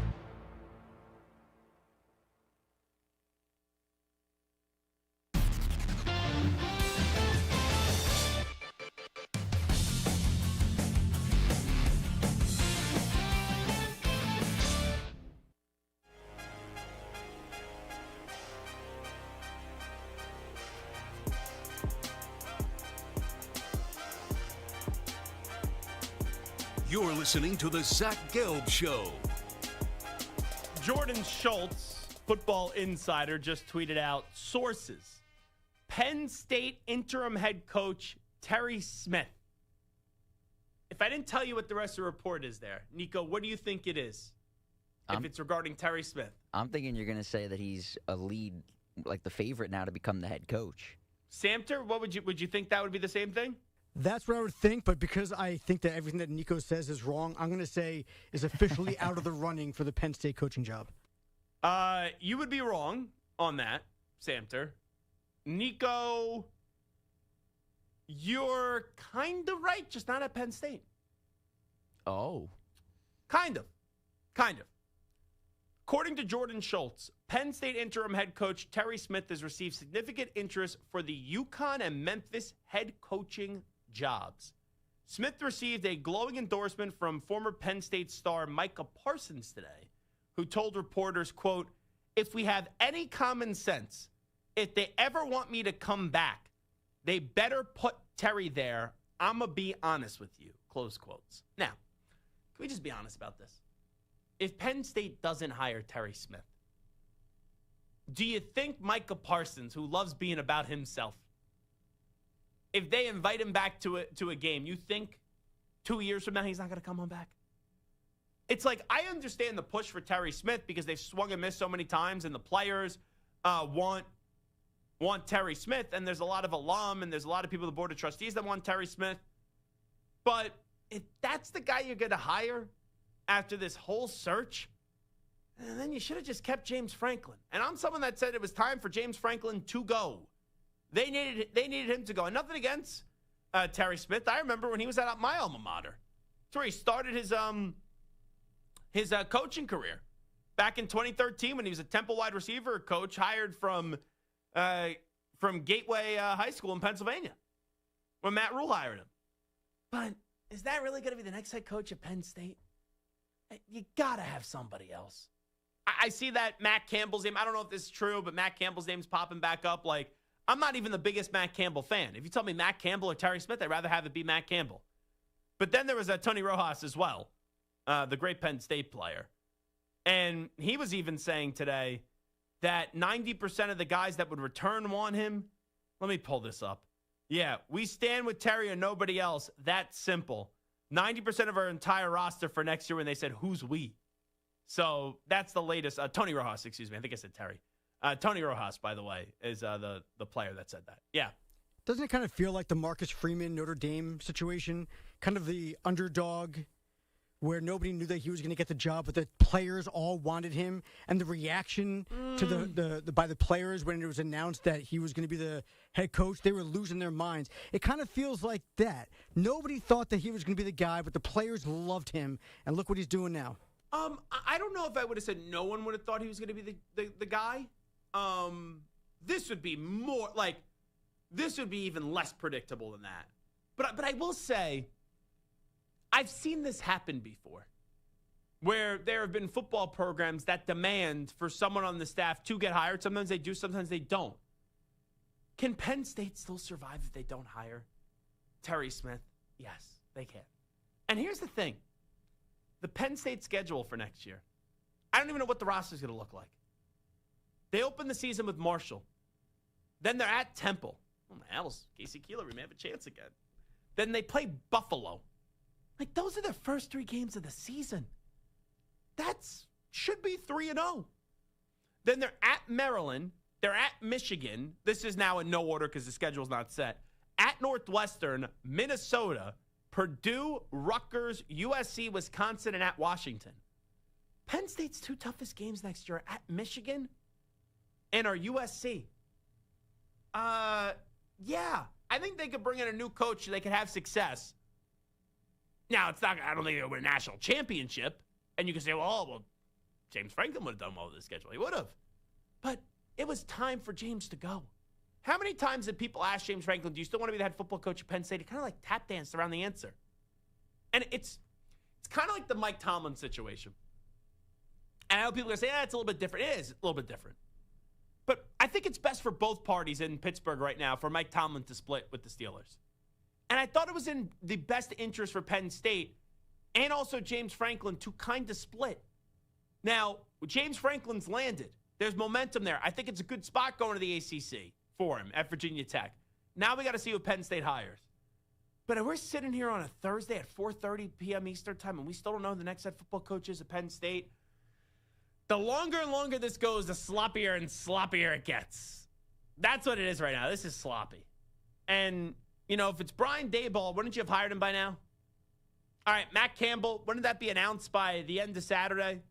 And if it is Terry Smith, wouldn't you just make that already? Like maybe it's Manny Diaz, right? Maybe Manny Diaz got to come on over from Duke after the ACC championship game. But outside of that, I got nothing for you. Absolutely nothing. And we know it now. It's not going to be Jeff Brom. I'm curious if I did Penn State next head coaching odds. They even have odds still out at this. Yeah. All righty. Let's see. Then this is from Odds Checker. This is the first thing I got, so I don't know how valid it is. Who do you think has the highest odds to be the next head football coach at Penn State? Does this even matter anymore? It was Matt Rule, didn't take the job. Kalani Sitake didn't take the job. We've seen this now multiple times. But, Nico, who do you think has the highest odds to be the next head football coach at Penn State right now? How about Brian Daboll? No. He has a 5% chance right now, this says. Now, hold on. Let me just do some quick calculator math here. 41 plus 23 plus 10 plus 5. That's only to 79. So I guess they gave you the 1, 2, 3, 4, the 4 highest odds here for the job right now. You want to take a guess on who else it could be? How about Bill O'Brien? No. Oh, he had I think 1 win this year at BC. It's ugly for Billy O. Brian Daboll is on the board here. What about Matt Campbell? Brian Daboll was 4th with a 5% chance. Samter, winner. Matt Campbell, 41% chance. Could you guess who 2 and 3 were? 2 and 3. Terry Smith, 2? Mm-hmm. That would be at a 23% chance. You going Manny Diaz, 3? That would be correct. At a 10% chance. Ooh. All right, so I'm better at predicting these things than you are. What do you mean? You said Manny Diaz. Yeah. I said Terry Smith. Yeah, I threw out the names. Is it one of those names I just gave? Right? Yeah, but you said, you said that Manny Diaz is your pick. It's only 10%. Well, I changed my pick yesterday to Daboll. Yeah. Yeah. But Daboll is less than 10%. Yeah. No, that's what you. Okay, gotcha. Who was your pick? Bob Chesney? No, Terry Smith. No. Yours wasn't Terry Smith. I said Bill O'Brien, but that wasn't my choice. That was just I was putting a guess out for the odds. I thought you meant when we did this 2 days ago. Oh, yeah. Gotcha. You had Chesney, right? Yeah, I had Chesney. Yeah. That's done. No, yeah, he already signed to UCLA. Yeah. So but at the time, it was still up in the air. So let's just see this. Next article. New coach emerges as favorite to replace James Franklin. So that's going to be Campbell. Is there anything else there? There is not. Who is left for Penn State to hire? This is from Crossing Broad. Terry Smith, Brian Hartline's no longer there. Manny Diaz, Brian Kelly, Mike Tomlin. Jeez. This is ugly. Really ugly. All righty. So college football playoff. Last year, right, the big thing was, oh, my God, Boise State got a bye. All right, we're going to then make a rule that you don't have to be a conference champion in order to get a bye. There could be a lot of takes after this weekend. If 2 G5 schools get in, maybe people are going to say, well, that shouldn't happen. Maybe there's a push to just get the best 12, the best 14, the best 16. Maybe there's going to be a push to expand because Texas is going to be bitching. Vanderbilt's going to be bitching. Notre Dame or Miami, if either get left out, well, one of them will get left out. If both get left out, whoever loses out on that is going to be complaining. So there's going to be a big push for expansion. So I think we could all agree that college football playoff, the college football playoff, it's going to expand in some capacity. To how many, I'm still unsure. Like the Big Ten with that guy, Tony Petitti, their commissioner. He's like, let's have 24, 26 teams. Yeah, please stop. There's been talks of 14. There's been talks of 16. So, Nico, give me a college football playoff expansion idea that if you were running the college football playoff world, what you would do. If there was a commissioner, what would you do? Now, I want to preface this by saying that I think they should stay at 12, but obviously we know that's not the point of this exercise. So I tried to come up with a way to do 16, and the math just wasn't working out the way I wanted it to. So I'm going to go with 18 teams. Oy. It would be 4 teams from each Power 4 conference and then 2 group of 5 teams. Now, the way that it would work, if there's 18 teams, you would need to have 2 play-in games to get it down to 16. So you'd have the 2 group of 5 teams play each other.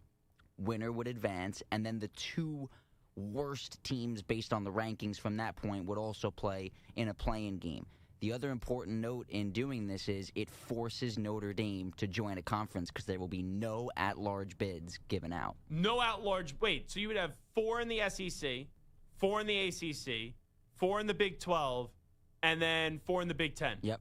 So that's 4, 8, 12, 13, 16. And but then you 18. and then 2 group of 5s. Oh, you'd have 2 group of 5s. Right. Wow. Whew. It's interesting, but here's the thing. All right, if I tell you 4 from the SEC, so it would be Alabama, Georgia, Ole Miss, A&M. So Texas still gets squeezed. Like, why would the SEC still agree to that? I just think that if we're gonna keep calling it the Power 4, then we have to stop with the whole like the SEC. But it's not. So then stop calling it the Power 4, right? Then let's just make it the Power 2, and the ACC and Big 12 are the same as the American. Well, see, I think they're better than the American, to be clear, and that's someone that went to Temple. But there's still 4 good conferences in college football. But for the first and second spot, that's between 2 conferences, and the third and fourth spot, that's for 2 conferences. Now, if it was the Big 10, it'd be Indiana, Ohio State, Oregon, USC. Like, do I need to see USC in a playoff? In the Big 12, it'd be Texas Tech, BYU, Utah, and Houston. Do I need to see Houston in a playoff? The ACC, Virginia, Duke, Miami, and Pitt. Do I need to see 8 and 4 Pitt in the playoff, 7 and 5 Duke in the playoff? No, I don't. Like that, I don't want 4 to the ACC, 4 to the Big 10, 4 to the SEC, 4 to the Big. I don't want that. So it's a decent idea, and I like the Notre Dame angle, but I reject it. Samter, what would be your format? And let me tell you, I have a feeling Samter's going to try to do something here that's just going to make my head explode. Because, like, this little weasel, he likes, like, 3,700 teams in the college football. Like, what are you going to tell me? Like, all 140 whatever they are, they're going to get in? And we'll have a playoff that will go for a full year? So what would be your college football playoff expansion idea? You're going to love this, Zach. We're just going to have no more playoff, and whoever is the number 1 ranked team at the end of the year is the champion. No. Yeah, I was going to say they would never do that. All right, you're going to Samter would never do that. I'm saying a 24-team playoff. Oh, my goodness. And here is my rationale behind it. The NFL, 14 out of 32 teams make it. That's 44%. The NBA, it's ridiculous. 20 out of 30 make it. That's 67%. Baseball, 12 out of 30 make it. 40%. Yes. You've done this so many times. And I'm going to continue doing it. Wait, but hold on. But the percentages are so misleading because you have 150-something teams in college football. You got 32 in the NFL. So let's go to college basketball. 68 out of 361 make the NCAA tournament. That's 19%. It's one and done, though. What? But, like, that's like... And the tournament is one of the greatest parts of all sports. But let me finish. It's one and done also in the tournament for basketball and football. But there's a player safety element that's more prevalent in football than there is basketball. Sure, but at the end of the day, when you look at this, there's not significantly more games, and I'll explain why in just a second. Okay. At the end of the day, a 12-team playoff with 136 college football programs in FBS, that's 9% for the 12-team playoff. But no one's really gotten screwed. Well, last year a couple teams got screwed. Who got screwed this year, last year? It feels what? No one got screwed last year. I mean, Alabama and South Carolina will beg to differ. They didn't deserve to go. They lost 3 games. You know what? I think that if you ask people in Alabama and South Carolina if they could have made a run in the playoffs, we saw who did make runs. They could have. South Carolina, they were some darling this year. Let me tell you. When they move to 16, that's going to only be 11.5% of college football FBS teams make it to the playoffs. A 24-team playoff is 17%. It's still the lowest number by a long shot in all of college. How many teams are you going?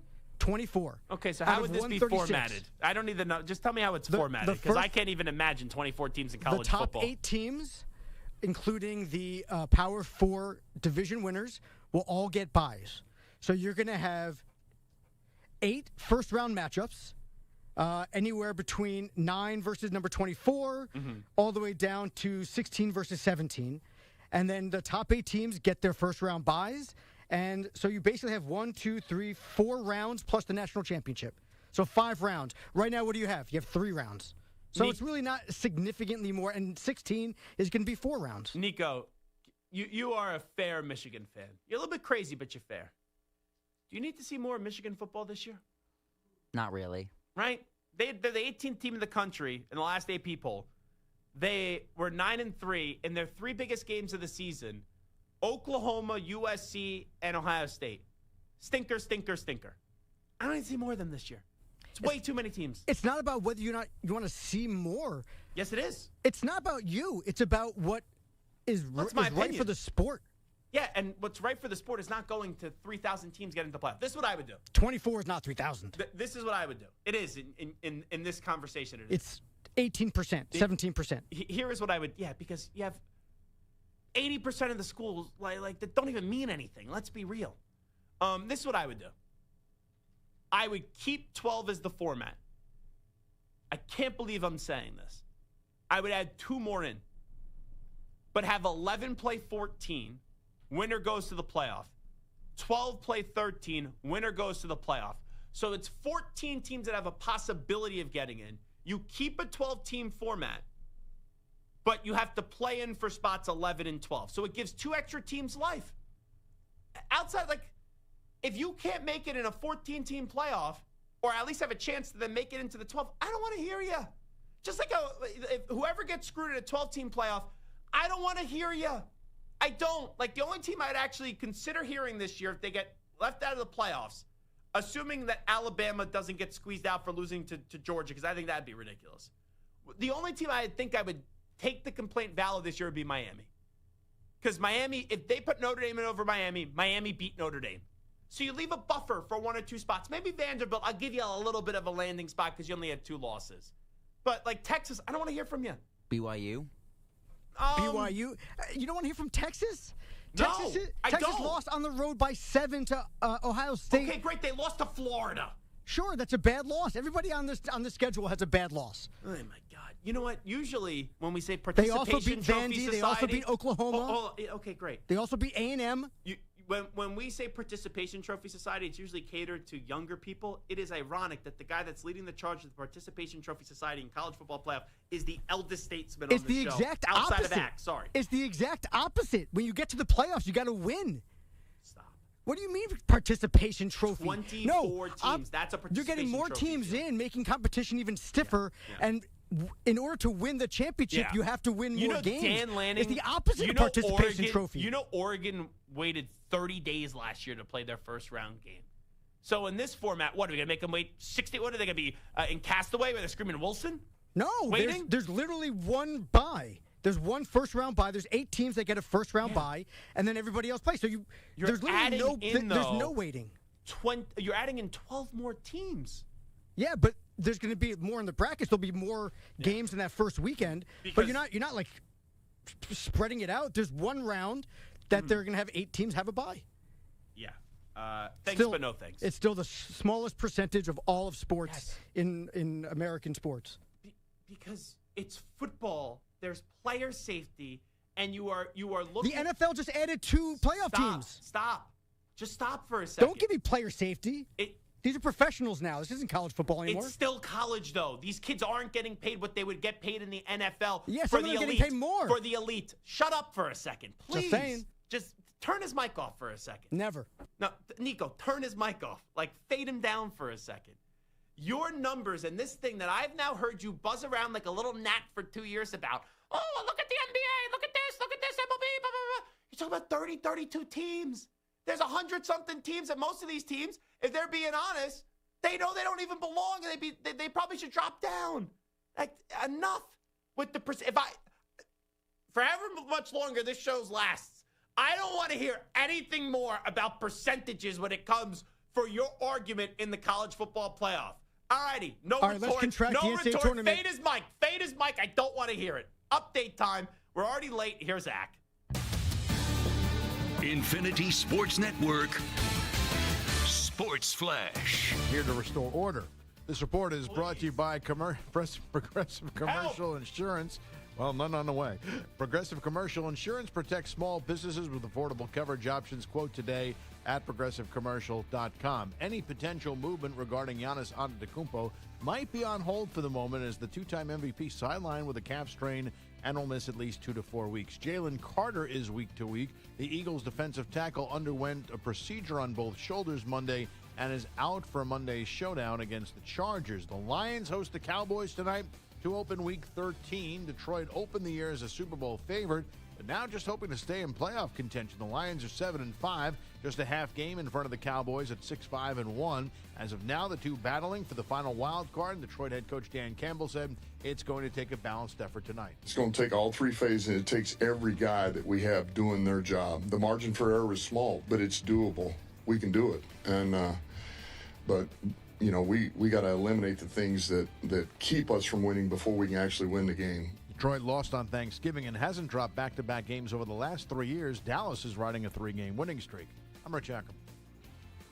The Infinity Sports Network is on your smart speaker. All you have to say is play Infinity Sports Network. That's it. Play Infinity Sports Network.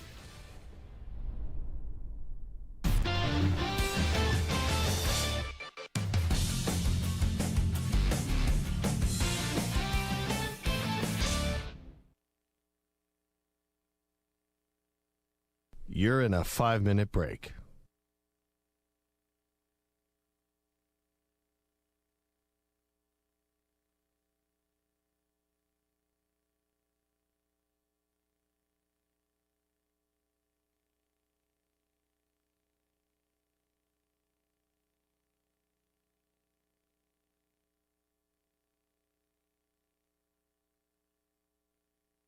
Four minutes, 30 seconds remaining.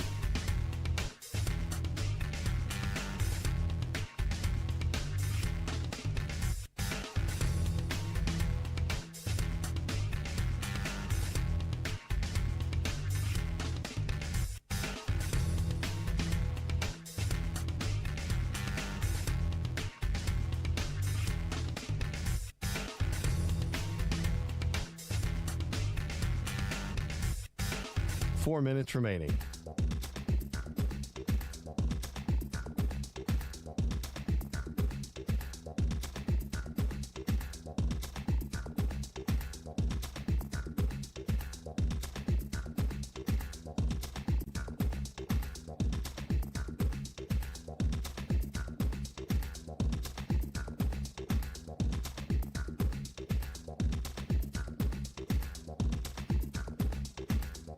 Three minutes, 30 seconds remaining.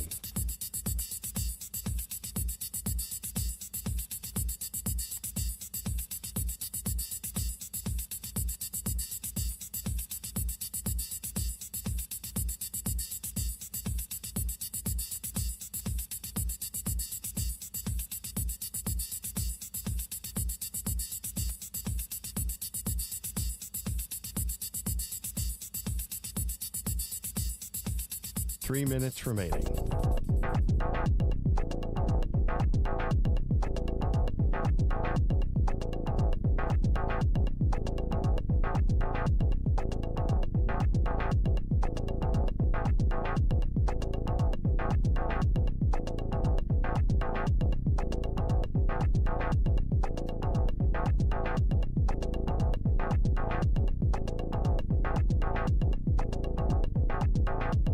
Two minutes, 30 seconds remaining.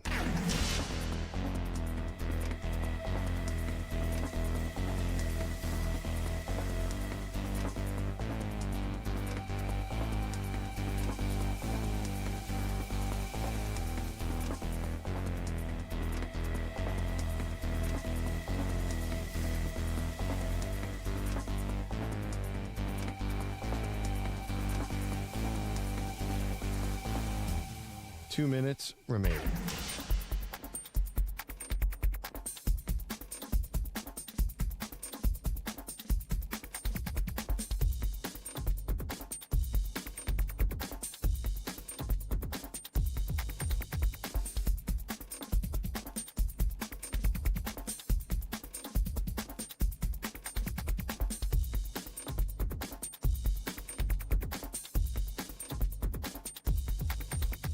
1 minute, 30 seconds remaining.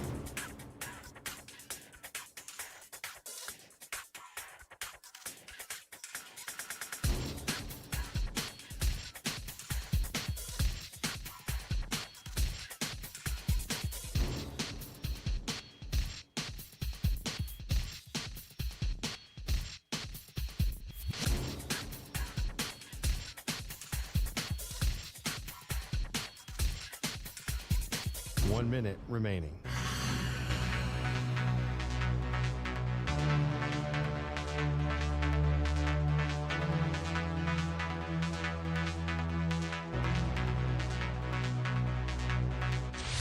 Five seconds remaining.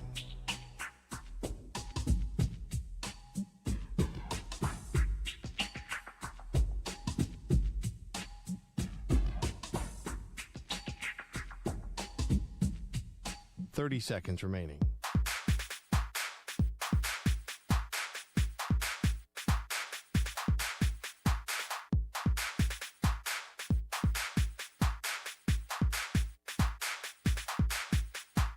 Seconds.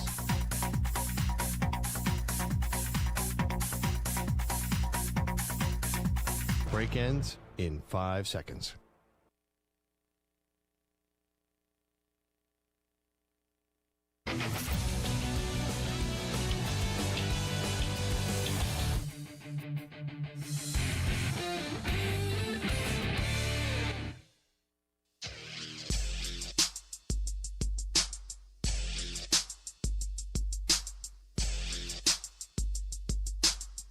This is the Zach Gelb Show. All righty, Zach Gelb Show, Infinity Sports Network. We got conference championship weekend in college football. We also got week 14 of the NFL kicking off tonight with the Lions and the Cowboys. So let's do an abbreviated version of this QB or that QB. That is the question. We will select the QB for this week and this week only. Samter, go. All right, we'll start with the NFL. Tonight's game, Dak Prescott or Jared Goff? Dak Prescott playing an MVP level. Him, George Pickens, and CeeDee Lamb have been on fire. Oh, that was fast. I wasn't expecting We got to go quick. I know. We only got 4 minutes. Let's go with a big-time matchup, Joe Burrow, Josh Allen. I like the way that Burrow played last week. I'm going to trust that momentum. It would not shock me if the Bills win the game, but Josh Allen is getting beat up a lot. I know that they don't usually protect Burrow a ton, but, man, that was an impressive victory up against the Ravens. So give me Joe Burrow for this week and this week only. Tale of the rookie quarterbacks, Cam Ward, Shedeur Sanders. I guess I will go with Cam Ward, but I don't really like either right now. Okay, we're going to look over at Tua Tagovailoa or my guy, Tyrod Taylor. Tua Tagovailoa playing better as of late. Mike McDaniel's job somehow may get saved. I don't think he should be back next year, but the Dolphins are dumb enough to bring him back next year. But give me Tua. All right, battle in the AFC South, Daniel Jones, Trevor Lawrence. I think the ceiling right now is higher for Daniel Jones than Trevor Lawrence, which is a crazy thing to say. It just comes down to if Daniel Jones protects the football. He really hasn't done that as of late. I know he's dealing with the injury too. That injury, that's a difference breaker for me. Give me Trevor. I was about to go DJ, but I got to go Trevor because of the injury. All right, let's look at Aaron Rodgers versus Lamar. And Lamar may not play this week. I saw that he's did not practice once again. Aaron Rodgers is the walking wounded. If Lamar plays, at least he's mobile. Aaron Rodgers looks like he should be in a retirement home, so give me Lamar. All right, let's go Bo Nix or Geno Smith. Easy. Bo Nix. Next one. Caleb Williams, Jordan Love in the NFC North. Ooh, that's a good one. I'm going to go Jordan Love, but I'm curious how Caleb Williams responds after the coach, Ben Johnson, basically said he could be playing better than what he is, even though he's playing fine this year, but I'll go Jordan Love. All right, C.J. Stroud or Patrick Mahomes? They're winning because of the defense. Stroud needs to play better. I'm going Mahomes. All right, last one for the NFL. Jalen Hurts or Justin Herbert if he plays? I'm going to go Jalen Hurts. Even if Herbert plays, how effective will he be? All right, we're going to switch over to college. Let's look at some of these college conference championship games. We got Drew Nestemaker over there at North Texas or Jake Retzloff at Tulane. I'm going to go with Drew Mestemaker. Tremendous story. I like Retzloff, but I think Mestemaker has the bigger arms. Give me Drew Mestemaker. All right, we look at Duke and Virginia. We got Darian Mensah or Chandler Morris. I think there's more explosiveness from Darian Mensah. So I'm going to go with the former Tulane quarterback Darian Mensah in just the quarterback version of this one. Okay, now we're looking at the Big 12. We got Bear Bachmeier or Baron Morton. I didn't like the way that Bachmeier played in the first two times these two teams matched up. The first time these two teams matched up. Bachmeier's having a good year, obviously, as a freshman, but I'm going to go Baron Morton in this one. All right, now these are two monster matchups at quarterback. First, we go to the SEC, Gunnar Stockton or Ty Simpson of Alabama. I'm going to go Simpson. I just think he has the better arm. But Gunnar Stockton, man, he's just the winner. But I'm going to go Ty Simpson in this one. And this is the Heisman Big Ten championship game. You got Fernando Mendoza or Julian Sayin. Who would you go with, Nico? Mendoza. Wow. Just because Sayin plays for Ohio State? No, it's really not even that. I just don't think that Sayin is as good as Mendoza based on what each quarterback has around him. I'm going to go Julian Sayin. I was really impressed by him after the interception last week. I was going to be able to bounce back. But let me tell you, you know who I will be rooting for? Indiana. There is no doubt about it. I'll be rooting for Indiana. I would love to. See, but here's the thing. I almost think it's better if Ohio State wins a Big Ten championship game because they lose, then they get motivated again. You know, if they win, all right, you beat Michigan, you then won a Big Ten championship. Maybe there's a little exhale spot by some of these players, but I'm going to go Julian Sayin in that one. So that was an abbreviated version of this QB or that QB. That is the question. Ari Temkin, Big 12 Radio, going to join us next. He will preview the Big 12 championship game between Texas Tech and BYU. If BYU loses to Texas Tech for the second time this season, is there still a case to be made for them to go to the college football playoff? I don't think so. We'll see what Ari Temkin will say to us on the other side. Back after this.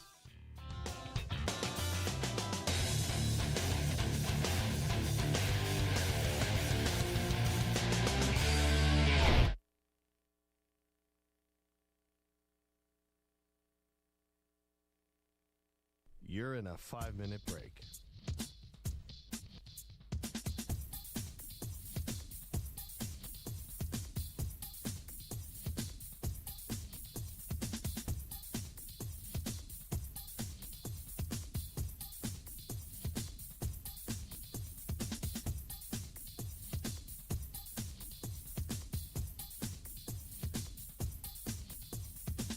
Four minutes, 30 seconds remaining.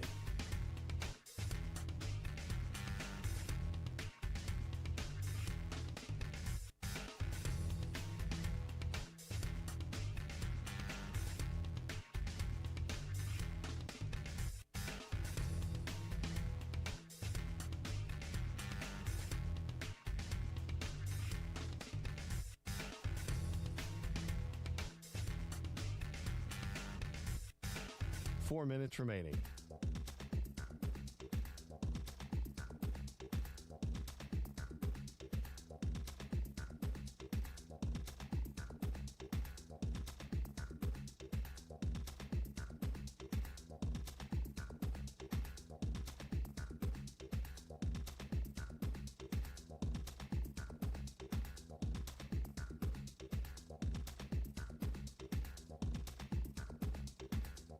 Three minutes, 30 seconds remaining.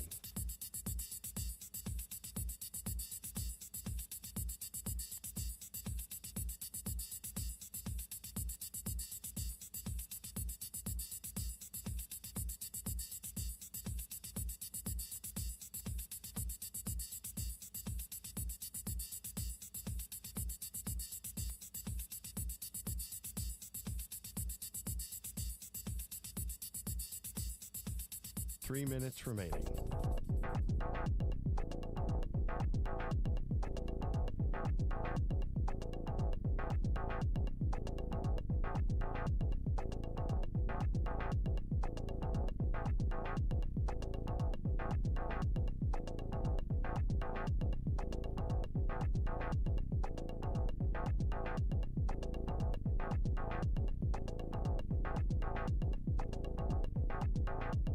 Two minutes, 30 seconds remaining.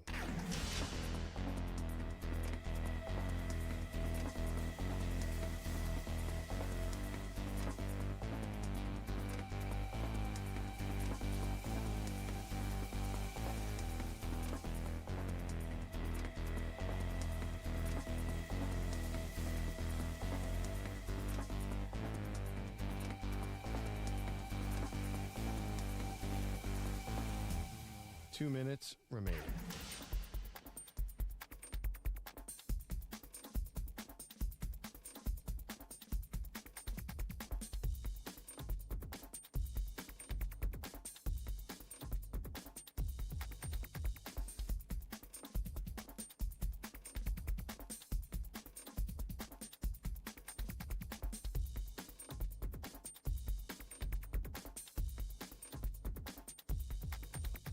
One minute, 30 seconds remaining.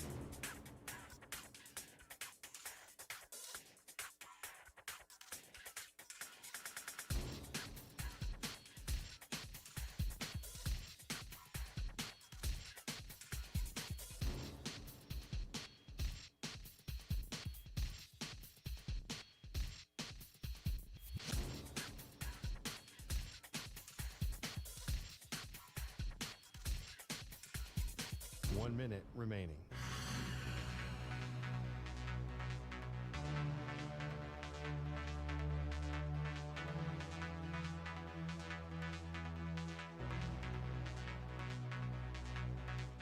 Forty-five seconds remaining.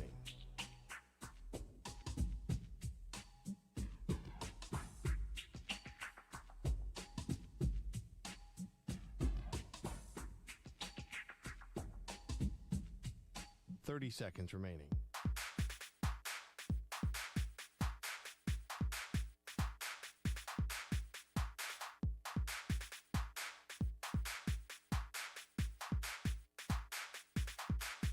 Fifteen seconds.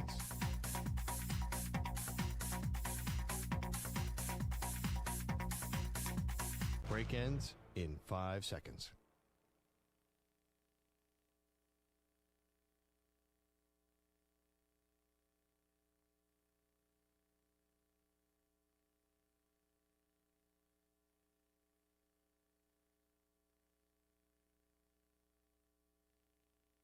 To infinity and beyond. He's live. He's nationwide. This is the Zach Gelb Show.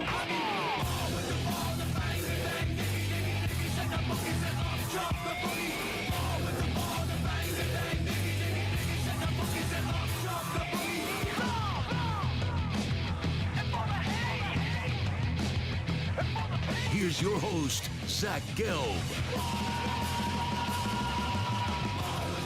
We'll have Ari Temkin joining us in just a second. It is the Zach Gelb Show, coast to coast on the Infinity Sports Network. You got Conference Championship weekend. That is right around the corner. And we will see BYU, Texas Tech coming up on Saturday. We will get to see if Texas Tech can find a way to beat BYU twice, or there will be some revenge for BYU for the matchup a few weeks ago. We do have breaking news in college football, according to Pete Nakos and also Chris Lowe. James Madison is working to finalize a deal to hire former Florida coach Billy Napier. Makes sense for James Madison after losing their head football coach, obviously, to UCLA and Bob Chesney. I look at Billy Napier. He went through the gauntlet, right? Did a good job with the Ragin' Cajuns and was deserving of a new job, a bigger job. Got that job at Florida. It didn't work out. Now you go back to the smaller scale, and I think Billy Napier in that smaller scale could still be a very good coach. But we got the Big 12 championship game this weekend, all the conference championship games this weekend. Let's welcome in from Big 12 Radio, Ari Temkin, kind enough to jump on board with us. Ari, how are you? I'm great. You know, last year when I joined you in this spot, I think it was Friday before the Big 12 championship game, and I was at AT&T Stadium. So my office and my house a little bit, you know, not as nice as AT&T Stadium on the field. Yeah, that is for sure. You don't have one of those big monitors, those big jumbotrons in your house, in your living room or something like that? Not quite. You know, I'm talking to my wife about getting an 85-inch, but yeah, not quite that big. Okay, you know, go 100. If you're going to go 85, why don't you just go 100 at that rate? You're right. But it's slow. I mean, I don't know if your wife's the same way, Zach, as mine, or if you're even married, but it's got like a girlfriend. Yeah, I'm not married yet, but yeah. Everything's too big in terms of the size of the screen. You know, like, yeah, it was 60, it was too big. And then I was like, yeah, you just got to creep up. It's a slow creep. So it's 60, then it's 70. So I'm working my way to 80. But I keep telling her, like, the living room we have, like, there's literally no TV that could be big enough. You know, my girlfriend was shocked when I had 2 TVs on the wall when she walked into my apartment. She couldn't believe it. And I went to Matt Rule's apartment when I went, you know, he has like a loft on campus. And, you know, after Nebraska played Northwestern from our Temple connections. And I was in his apartment. and I thought it was 4 different screens, but it was YouTube TV split 4 different ways on like a 100-inch TV, and I could have sworn sitting there for 3 or 4 hours after a few cocktails, I thought it was 4 separate TVs the entire time, but it wasn't. I mean, 4 100-inch screen televisions in the YouTube TV, 4-box. Yeah. Now that's living right there. No, it was unbelievable. Like, I thought it was 4 different TVs, but that wasn't the case. All righty, Ari Temkin here with us. So last time BYU played Texas Tech, I sat there and I said to myself, all right, even if you think Texas Tech is going to win the game, the spread was 12 or 14 points. BYU was undefeated. I thought it was disrespectful, and I'm like, Vegas is really begging you to plus the points, which you probably know how that's going to go. And then Texas Tech, just steamrolled them. What's going to be different this time around if you're going to make the case for BYU? Yeah, it's a great question. And, look, I'm not completely convinced that it will be different this time around. I think the game will be closer. So I do like BYU plus the points. But whether or not BYU will win, we'll see if some of the things at play that they could potentially play into will play in this game, Zach. But so I start with, it was a very uncharacteristic game for BYU. And I don't want to say that they played scared, but it certainly feels like some of the things that we're used to seeing BYU do, be consistent on special teams, not turn the football over. I mean, they were really bad on special teams. Muff brutal. The punt. Yeah. Yeah. Early in the game, I mean, they get a 3-and-out to start and then a muff a punt, and it goes right back, and Texas Tech's off and running. They also were -3 in the turnover differential. So, they're used to being plus in the turnover differential. I think the thing, though, that you really liked for BYU was defensively they played great. They sacked Baron Morton 4 times, and they held Texas Tech 6 trips into the red zone kicking field goals, and that's been an issue for Texas Tech this year. Texas Tech gets into the red zone a ton, but their percentage in finishing drives to touchdowns is not as high as it needs to be for a team that's one of the four best teams in the country, and it certainly is. Texas Tech is best on the defensive side of the football. That is it. They are a dominant defense, arguably the best defense in the country. Ohio State may be better, but at that point, you're splitting hairs between the 2 best defenses by far in the country. What could be different in this game, one, is this game's not in Lubbock. It is at AT&T Stadium, which will be heavily Texas Tech. The DFW Metroplex where I live is full of Texas Tech alums, but BYU travels. Yeah. This game I'll never forget, I went to a BYU Princeton basketball game when I was doing small AM radio, 920 The Jersey. It was like a Tuesday or a Wednesday night. And the amount of BYU fans, because they're everywhere, that took over Jadwin Gymnasium, I was blown away by the power of the BYU fan that night. They're everywhere. And by the way, they also travel. So, I expect of the 90 to 100,000 people that are going to be at AT&T Stadium on Saturday, I expect it to be about 60-40 Texas Tech to BYU, which is an insane number when you consider that there is an insane amount of Texas Tech fans in the DFW area. So, top of mind, I don't think they're going to run into a freight train like they ran into in Lubbock. And ultimately, I think, LJ Martin, the BYU running back, had just returned from injury. He was a non-factor in this game. He had 10 carries for 35 yards. Since that game, he's been on a roll. He has been playing at another level. And while I don't think you can lean on the run game to open up your pass against Texas Tech, because, again, they have a dominant defense, and, they're going to stop you from running the football, especially on first and second down, I do think BYU needs to be a little bit different in how Aaron Roderick, their offensive coordinator, calls the game. I think they need to get the ball out quickly. I'd do screen passes. I'd get the ball out quickly to wide receivers. I'd throw a lot on first down. I'd try to run on third and short situations. I would totally flip-flop my play calling here to try to keep the Shieldwood and Texas Tech's defense off balance, because to me, you've got to allow your quarterback, the true freshman Bear Bachmeier, to make some throws down the field, because if you don't trust him to do it, you have no chance to win this game and no chance to win games in the playoffs. I wasn't impressed by Bear Bachmeier. I know it was one game, but I wasn't impressed by him, obviously, in that Texas Tech BYU game. But this season, he wasn't even on the Sean Alexander, finalists award. I saw that for the freshman of the year. Just what is your evaluation of the way that he's played the position, in case that there are some people out there that just aren't watching a lot of BYU or Big 12? Yeah, it's kind of remarkable that a quarterback who's a true freshman named Bear, who wears number 47, isn't a bigger story. And, it is a remarkable story. When you think about BYU has won 22 of 25 games, and they've now done it in back-to-back seasons with 2 different quarterbacks. You go back to August, before the season starts, And suddenly BYU, a team that had aspirations of winning a Big 12 championship, has no idea what they're going to do at quarterback.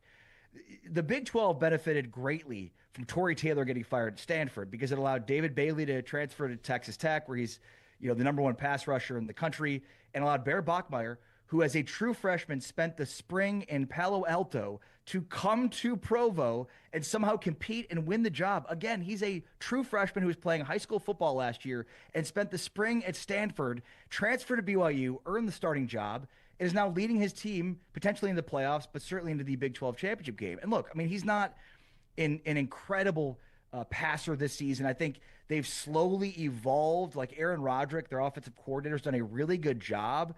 Like, they didn't ask him to do a ton at the beginning of the year, and midway through the year, they asked him to do more, and now they're asking him to do more and more. So I think they've slowly evolved what's on his plate.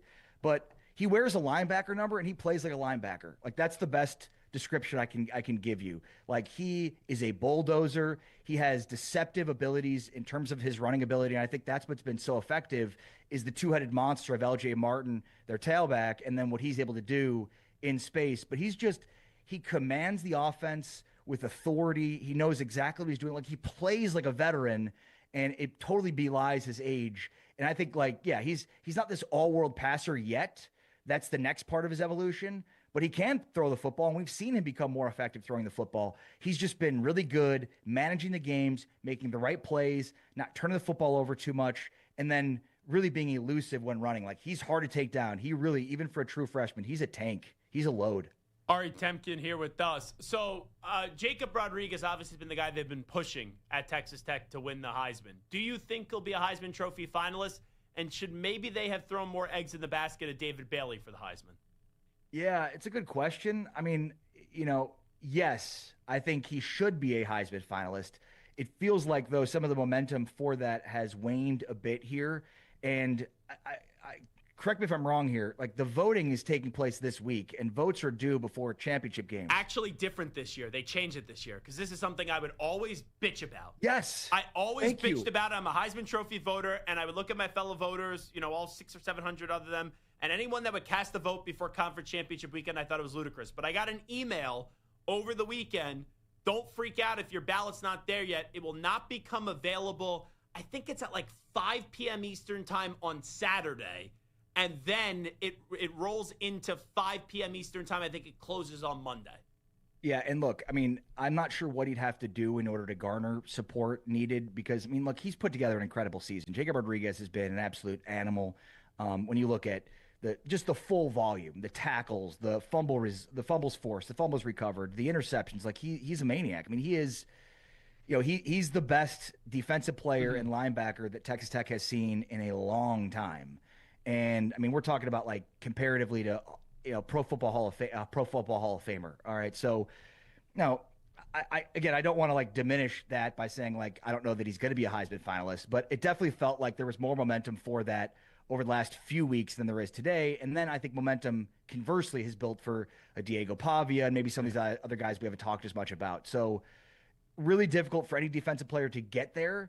I don't think he should nor will win it, but certainly think he deserves some sort of recognition for being there. But we'll see. I mean, it's a toss-up. If you asked me the same question 3 weeks ago, I'd have said, yeah, absolutely. But it feels like it's trending more and more away from that. Well, it feels like right now, right, whoever wins the Big Ten championship game, as long as the quarterback plays well, Fernando Mendoza, Julian Say, and that's probably who's going to win the Heisman Trophy. I think Jeremiah Love will be one of the 3 votes that some people put on there. Diego Pavia, like you mentioned. But, I remember a few years ago, and now I could talk about who I would have voted for after it gets announced. If Sonny Dykes would have just handed the football off to Max Duggan at the end and didn't take the ball out of his hands, if they would have won that game, I would have voted Max Duggan won. Like, this is an open Heisman Trophy year.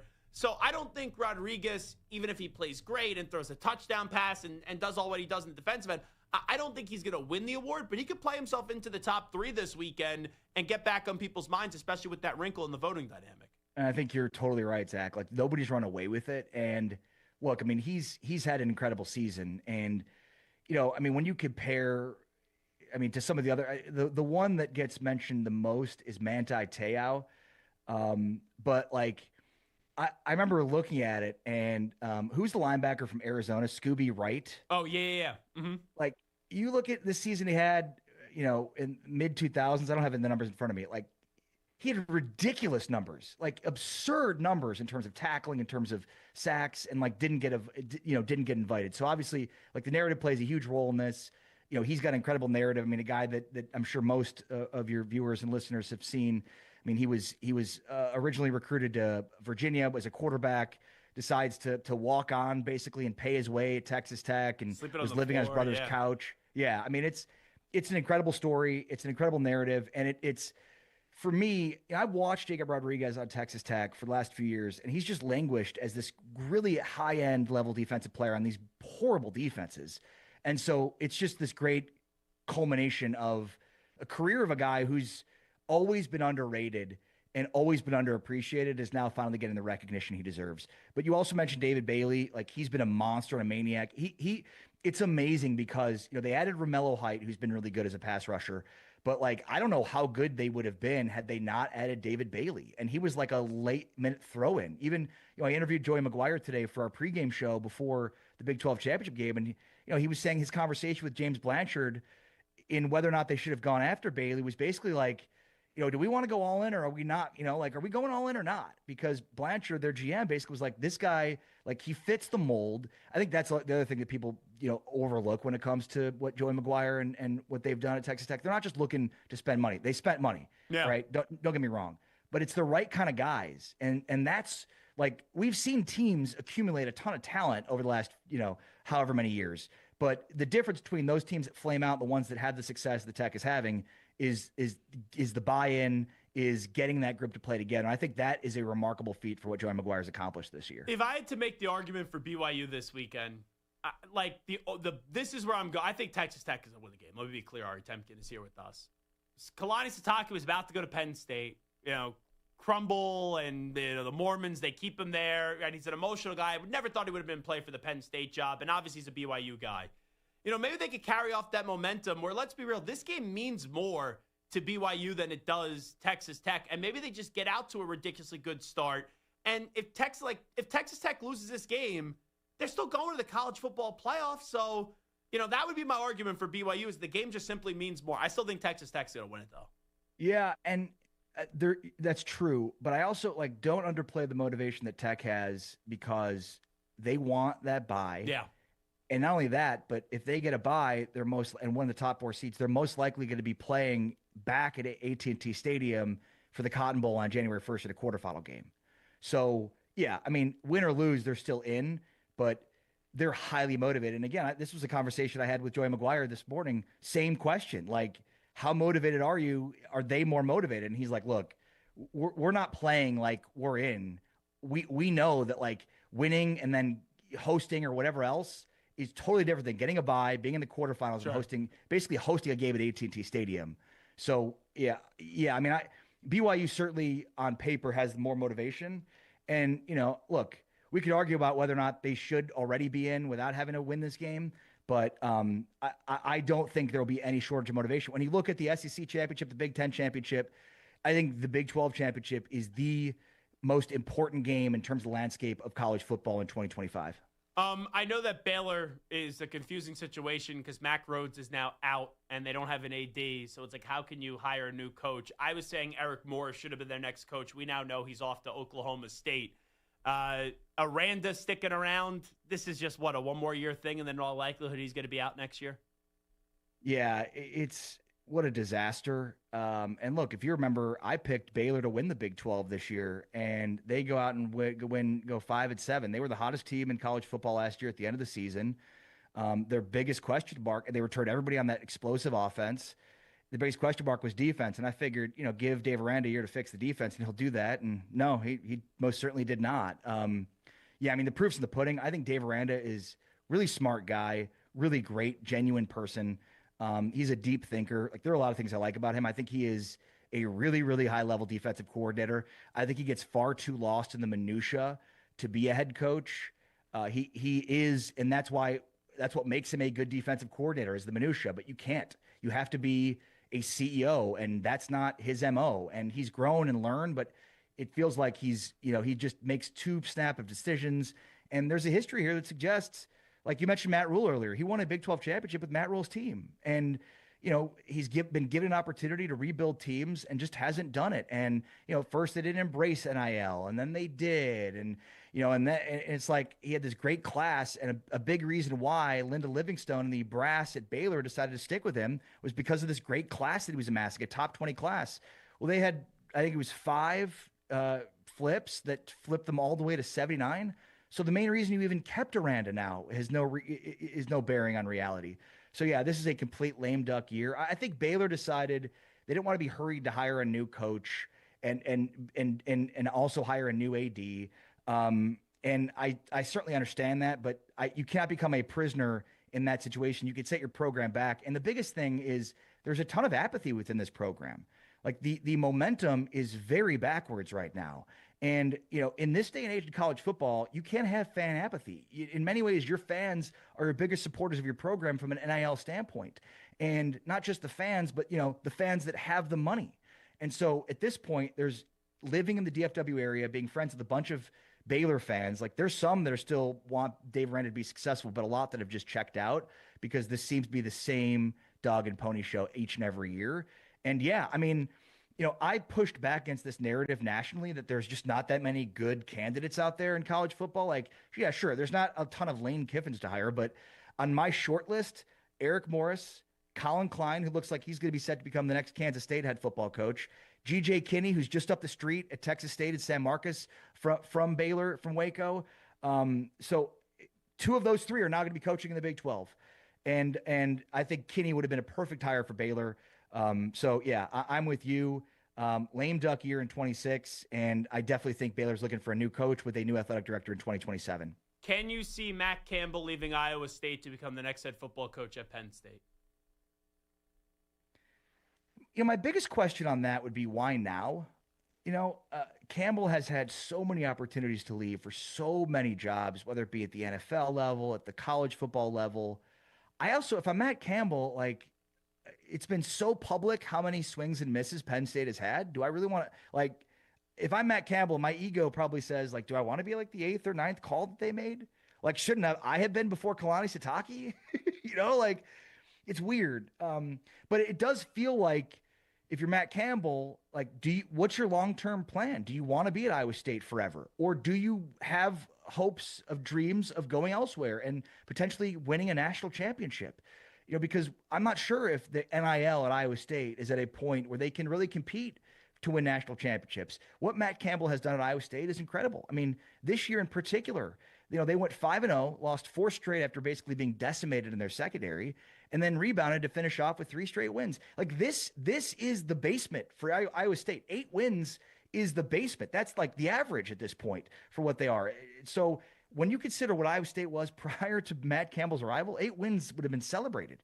I mean, it would have been incredible. They never won double-digit games before ever at Iowa State. They did it last year. So, I mean, I could see Matt Campbell leaving probably more now so than ever before, but it feels like the Penn State job at this point, like if you're Campbell, could you really leave for when you're like the 7th or 8th choice that they had? And here's the other thing. It's been a mess. Don't get me wrong.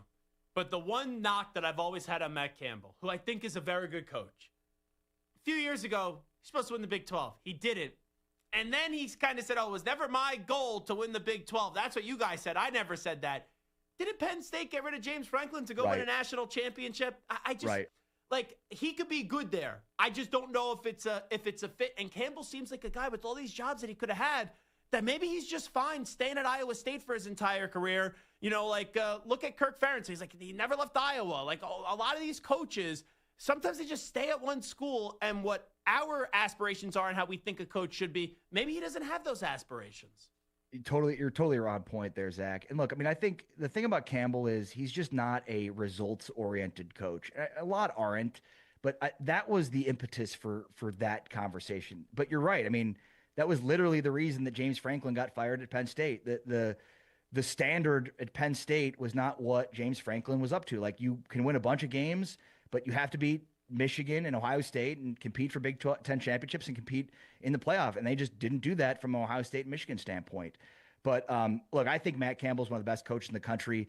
He is such a good developer of quarterbacks. When you look at Brock Purdy and what he's now done in the NFL, and then Brock Purdy helped him to recruit Rocco Becht, like, they're rolling now in terms of being a quarterback factory. And so, that's a big reason why if I'm looking for a coach, he's certainly a guy that I would look at. But you're right. I mean, that answer publicly did not sound great, but it's mostly because he's just not a results-oriented guy. He's very much process-driven, and it's like, we're going to do these things, and if these things, we do them the right way, we're going to win the level that we want to win at. But he's never going to be results-oriented. If I was Pat Kraft, this is what I would do. Hey, Kenny Dillingham, how much is it going to take?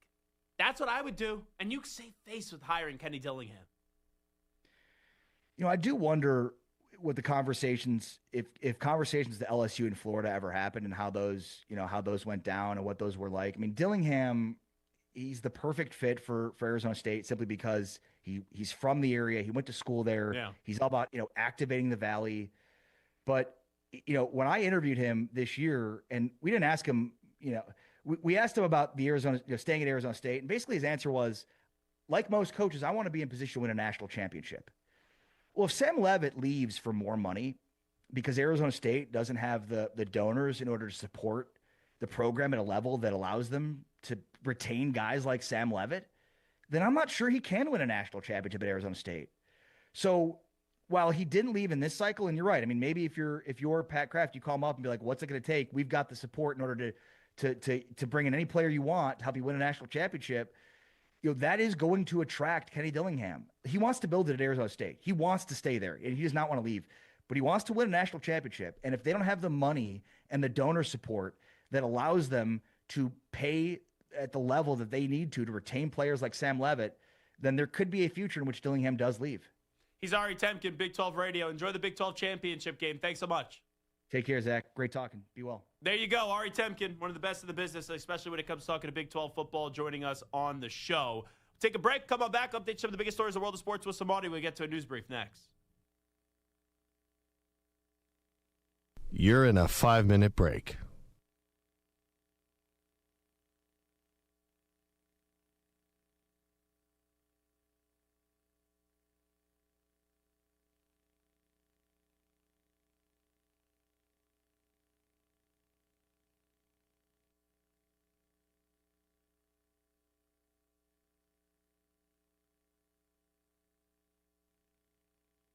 Four minutes, 30 seconds remaining.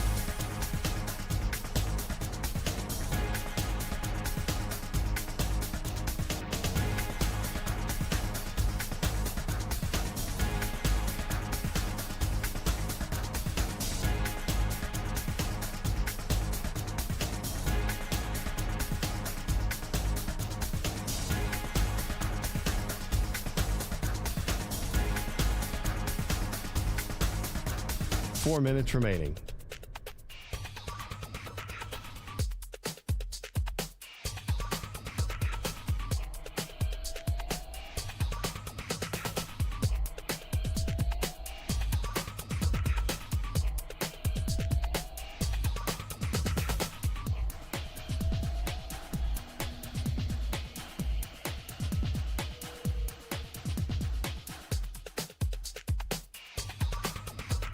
Three minutes, 30 seconds remaining.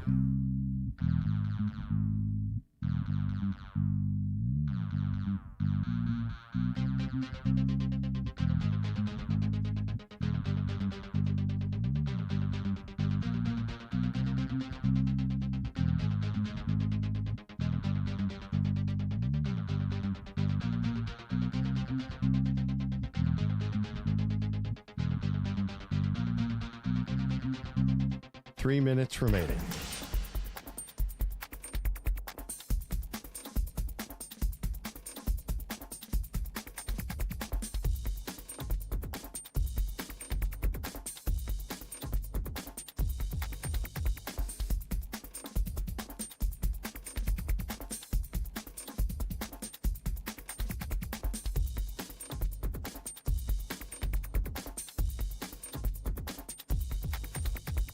Two minutes, 30 seconds remaining.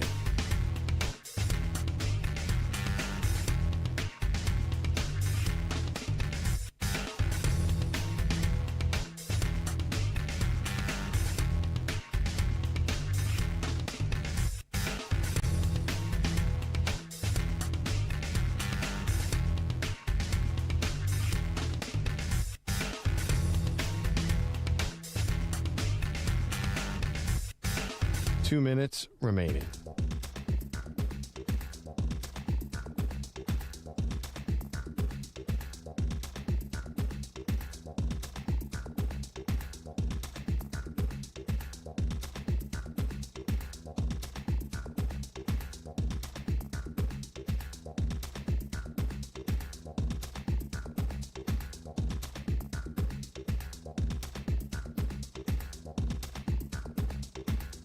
One minute, 30 seconds remaining.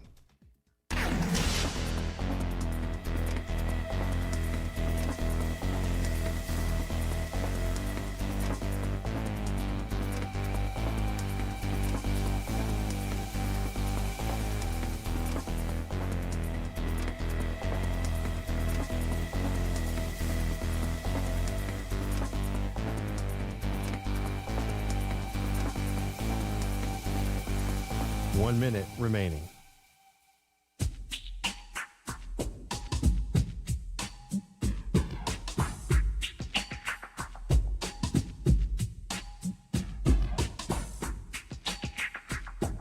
Forty-five seconds remaining.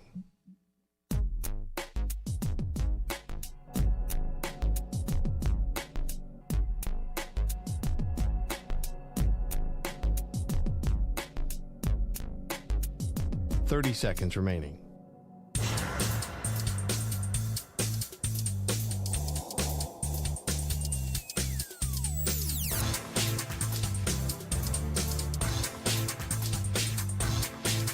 Fifteen seconds.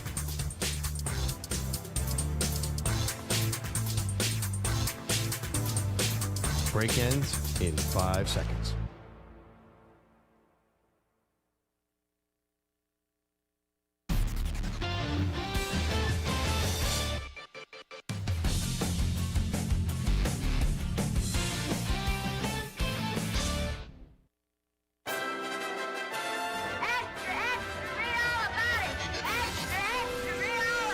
Time for your daily news brief. We get you caught up on the rumors, reports, and reconnaissance from the day in sports. Alrighty, news brief time. This was on SEC this morning, ESPN. Steve Sarkisian shades Miami while pumping up Texas. Is this about what your record is at the end, or is this about beating quality teams and showing how good of a team you really are by beating quality teams on the field? Or is it don't play good teams, put up a bunch of yards, put up a bunch of points, and make it look good? You know, throw fade route touchdowns with 38 seconds to go when you're ahead 31-7, so that the score looks better. So is the committee really watching the games, or are they just looking at a stat sheet at the end of the game to say, oh, well, they won by this many points, they must have played really good? So I haven't heard Mario Cristobal's response, but if I was advising him, I would say, well, we're Miami, we played Florida. We beat them 26-7. Texas, you played Florida. You lost 29-21. That's what I would say if I was Mario Cristobal. Let's hear how Sark responded. I saw them play Florida this year. Florida did a great job, had a dominant victory against them. We played Florida. I think Florida was 0 for 13 on third downs against us. We won 26-7 this year, won 41-17 last year. That's a non-issue. I think we all know that. So there we go. That's how Mario Cristobal did respond. Mario Cristobal doesn't want to take shots at other programs, though. Needless to say, we feel very strongly about what we've done, especially as it relates to the opponents that they're comparing us to. And for the right reasons, not creating any narratives, always respecting everybody, because I believe in that. I believe in that. Don't take shots at people. Respect football. Respect your opponents. But make sure that your case is stated properly, honestly, transparently, and, of course, strongly. Let's hear more from Mario Cristobal on head-to-head win over Notre Dame, obviously being a big factor. In the history of the CFP, there's never been a situation where two Power 4, Power 5 teams with the same record that had a head-to-head, never has the loser advanced and the winner been kept behind. And when you look at the reality of the most important thing in all of sports and anything competitive in the world, head-to-head that determines a winner and a loser, Miami did a great job with game control in settling that on the field. And then let's hear Mario Cristobal. Did he throw a little shade at Notre Dame's schedule? We've won 10 games, just like, we're being compared to, obviously, to Notre Dame in a lot of different forms and fashions, but the totality of our resume got just as strong or stronger than anybody else. And after their first 2 losses, right, their resume got stronger, but when you break it down, those 10 games, 2 were against group of 5 opponents. And of the other 8 games, 6 of those games were against defenses that were ranked 105 and beyond, right? 105 to 127. So I think when you start looking at the true facts surrounding a resume and how a resume is actually built, I think all those things will be taken into account. Here's the thing, though. All you got to say is, hey, we beat Notre Dame. They didn't beat us.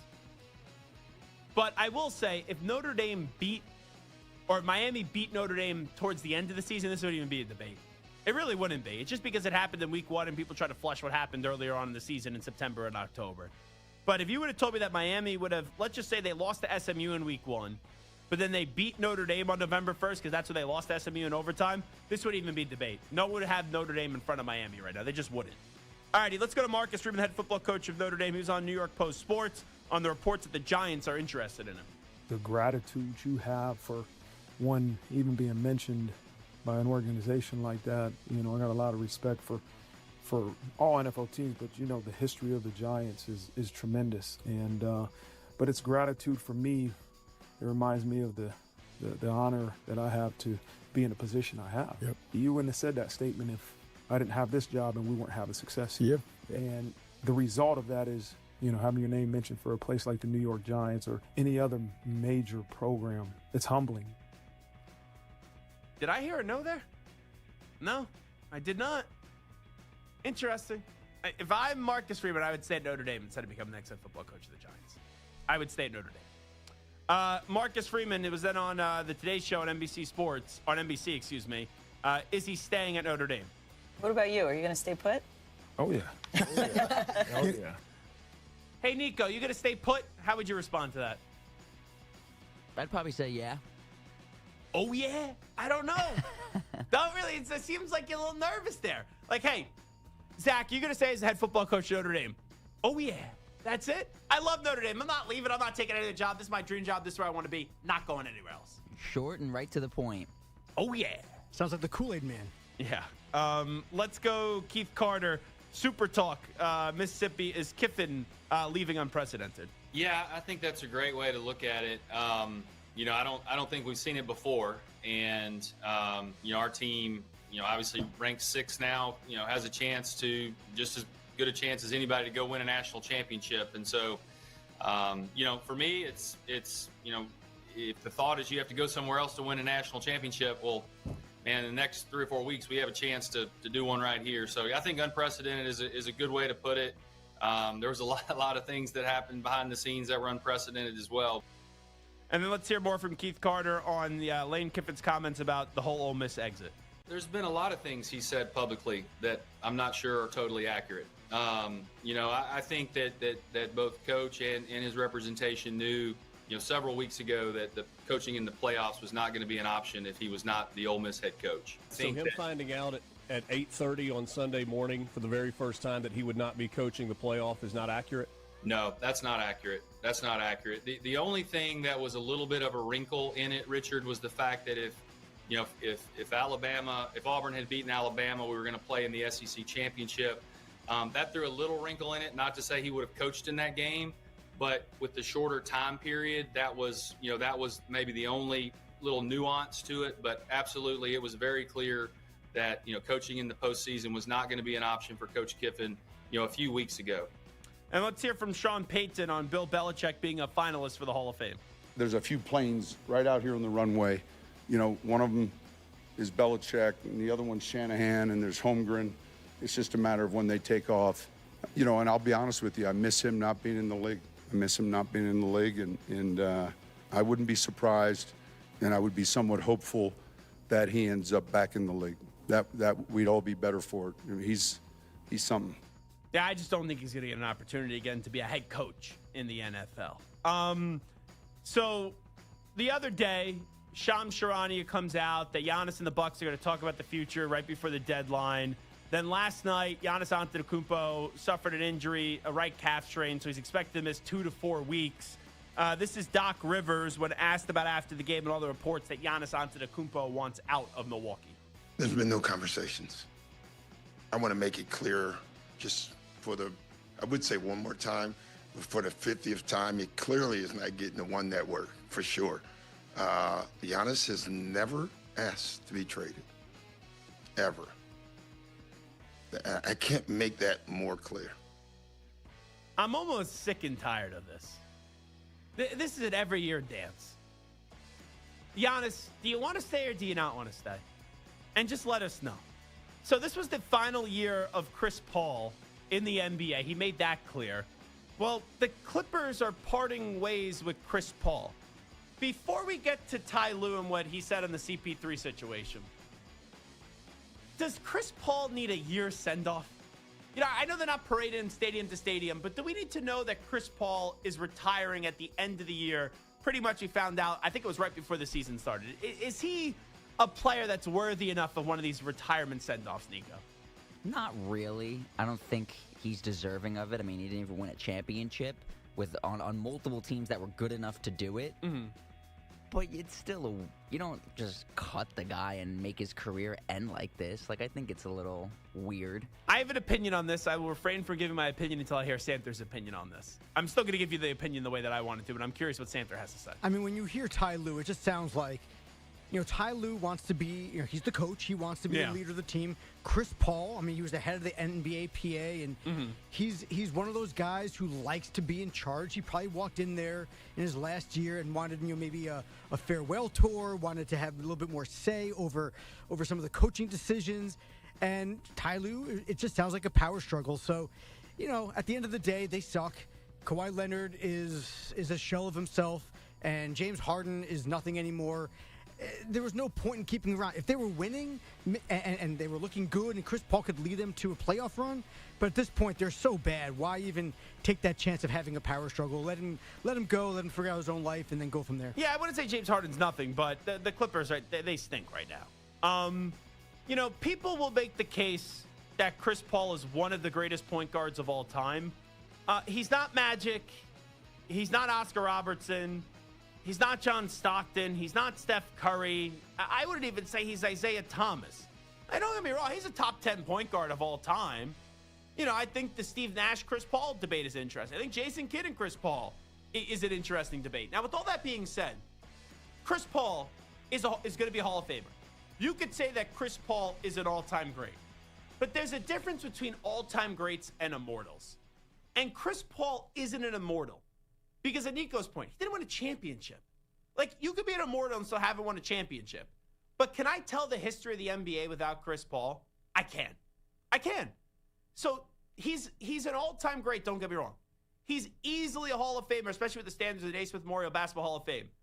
But a whole year retirement goodbye, I don't need it. I don't. Now, it's not going to happen anyway because the Clippers say goodbye to him. Let's hear from Ty Lue just real quickly. I just want to play that cut because we never played it. Here is Ty Lue in the CP3 situation. I don't have a side. I don't like it. It just didn't work out like we thought it would, and like I said, I don't like it for CP. It just wasn't a good fit, and we understood that. And so, like I said, it was an organization. They made the choice. I mean, I don't think the reason why we're 5-16 because of CP's, play. I just think that it wasn't a good fit for what he was looking for. And, it is what it is. So there you go. That's that on the CP3 front. One more segment to play. We'll come on back, talk a little Cowboys-Lions update time. Here's Zach. Infinity Sports Network.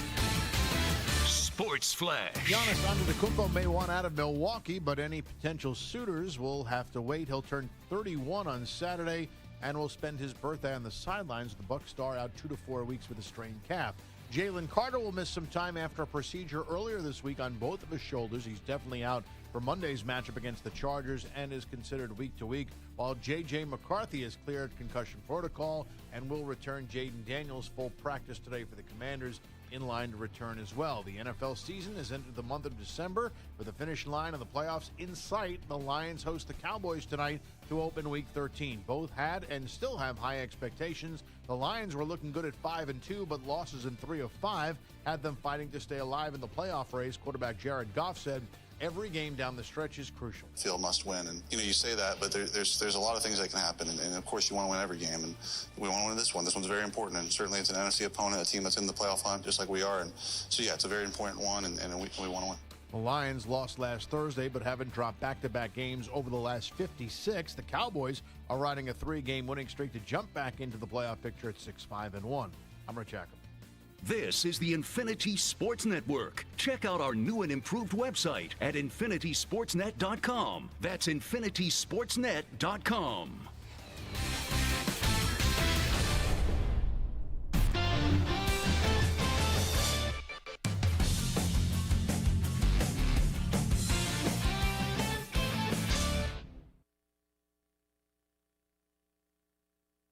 You're in a 5-minute break.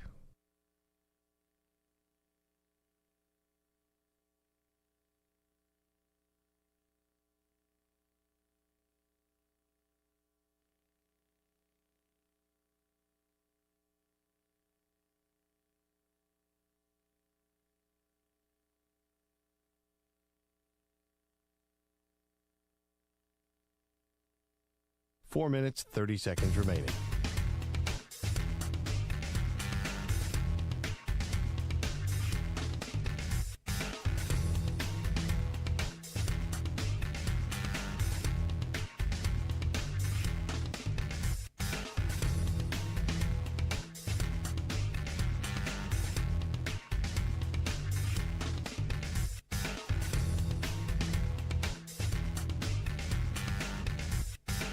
Four minutes remaining.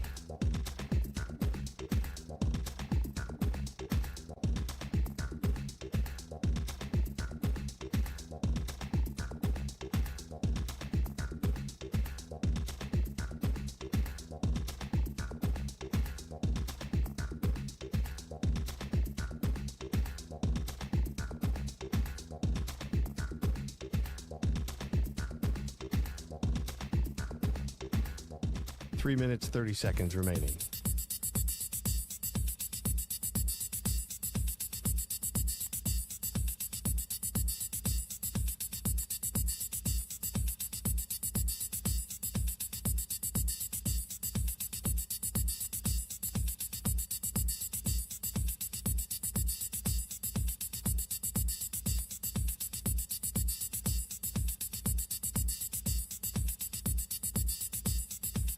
Three minutes remaining.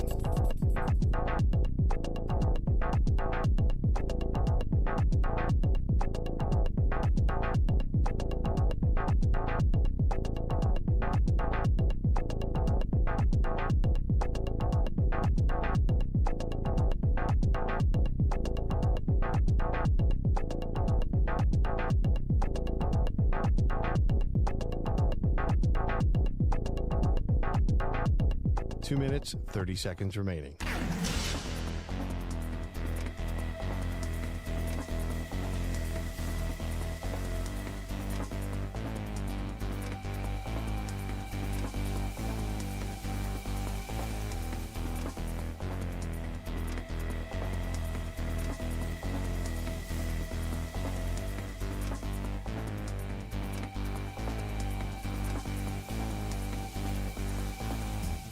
Two minutes remaining.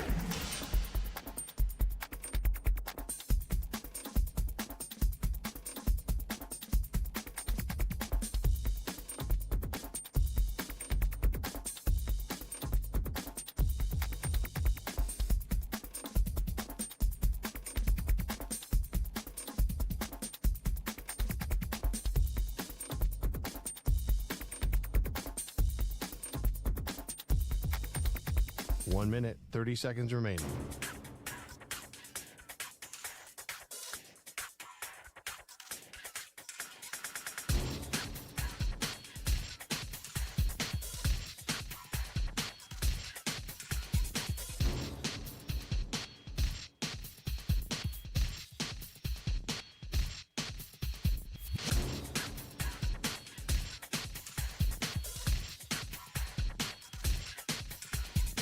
One minute remaining.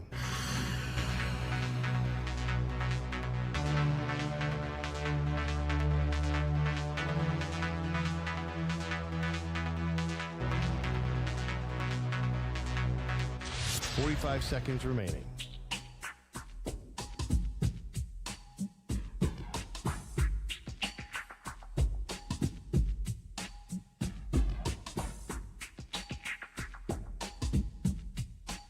Seconds remaining.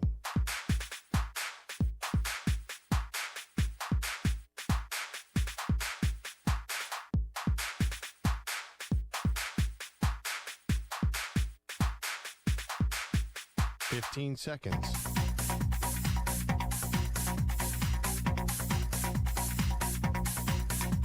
Break ends in 5 seconds.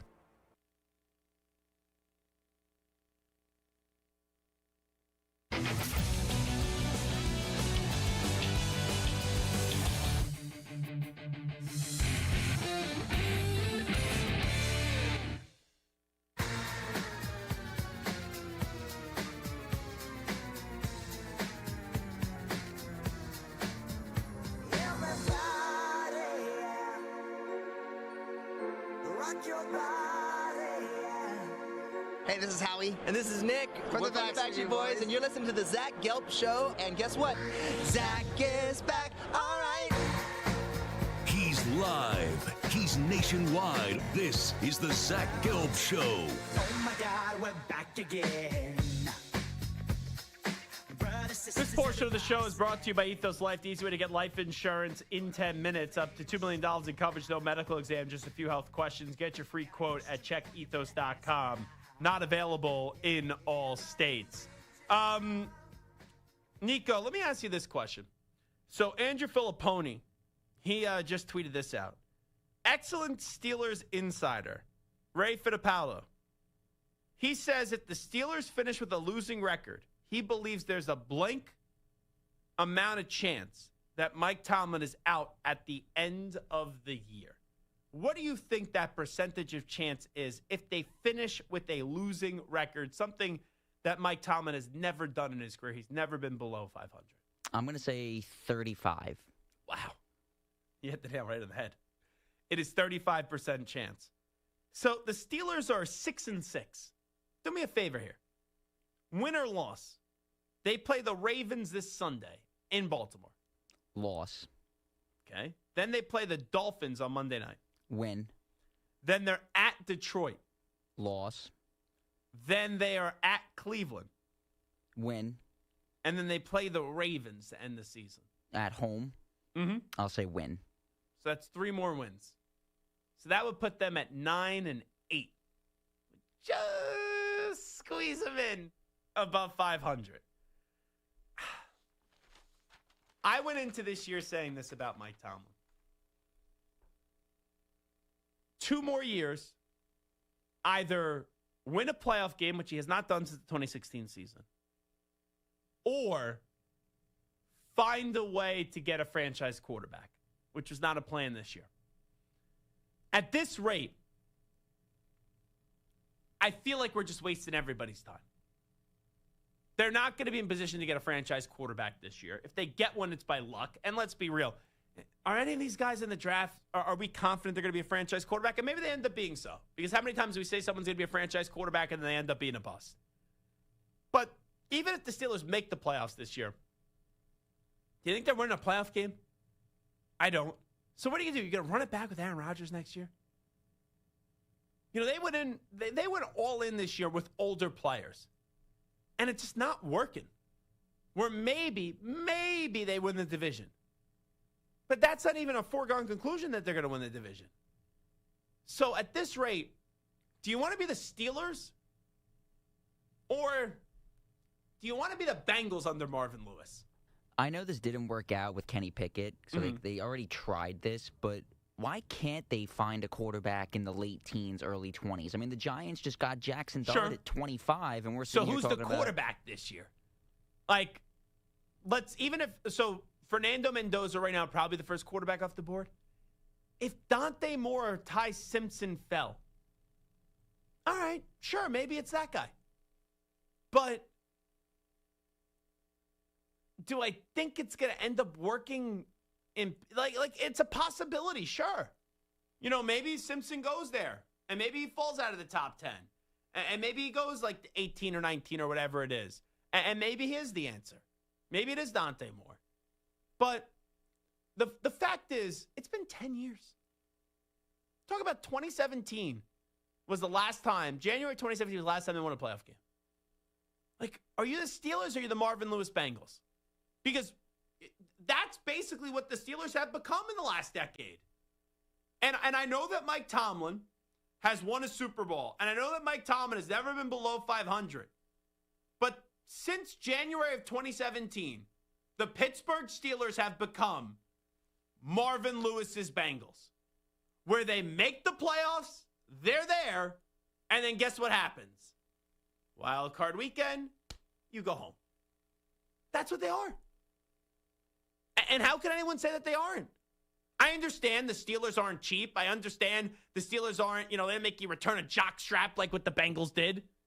Right? You want a new one, you got to return the old one. Or pay for sodas. Yeah. Or, Gatorade sodas, all that stuff. That's one of my favorite Marvin Lewis stories. I first came in, I told the guys, you can keep the Gatorades and the waters in the building, guys.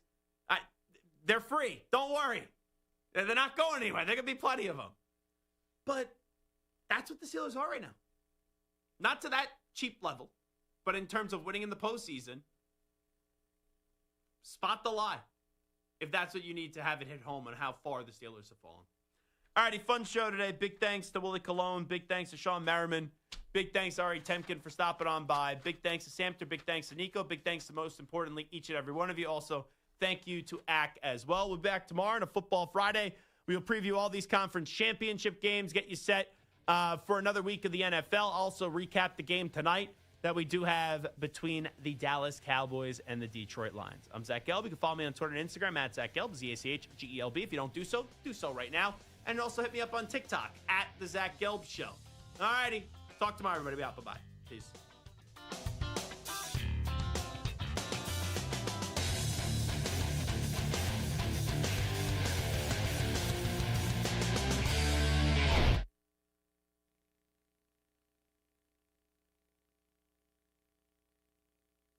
You're in a 5-minute break.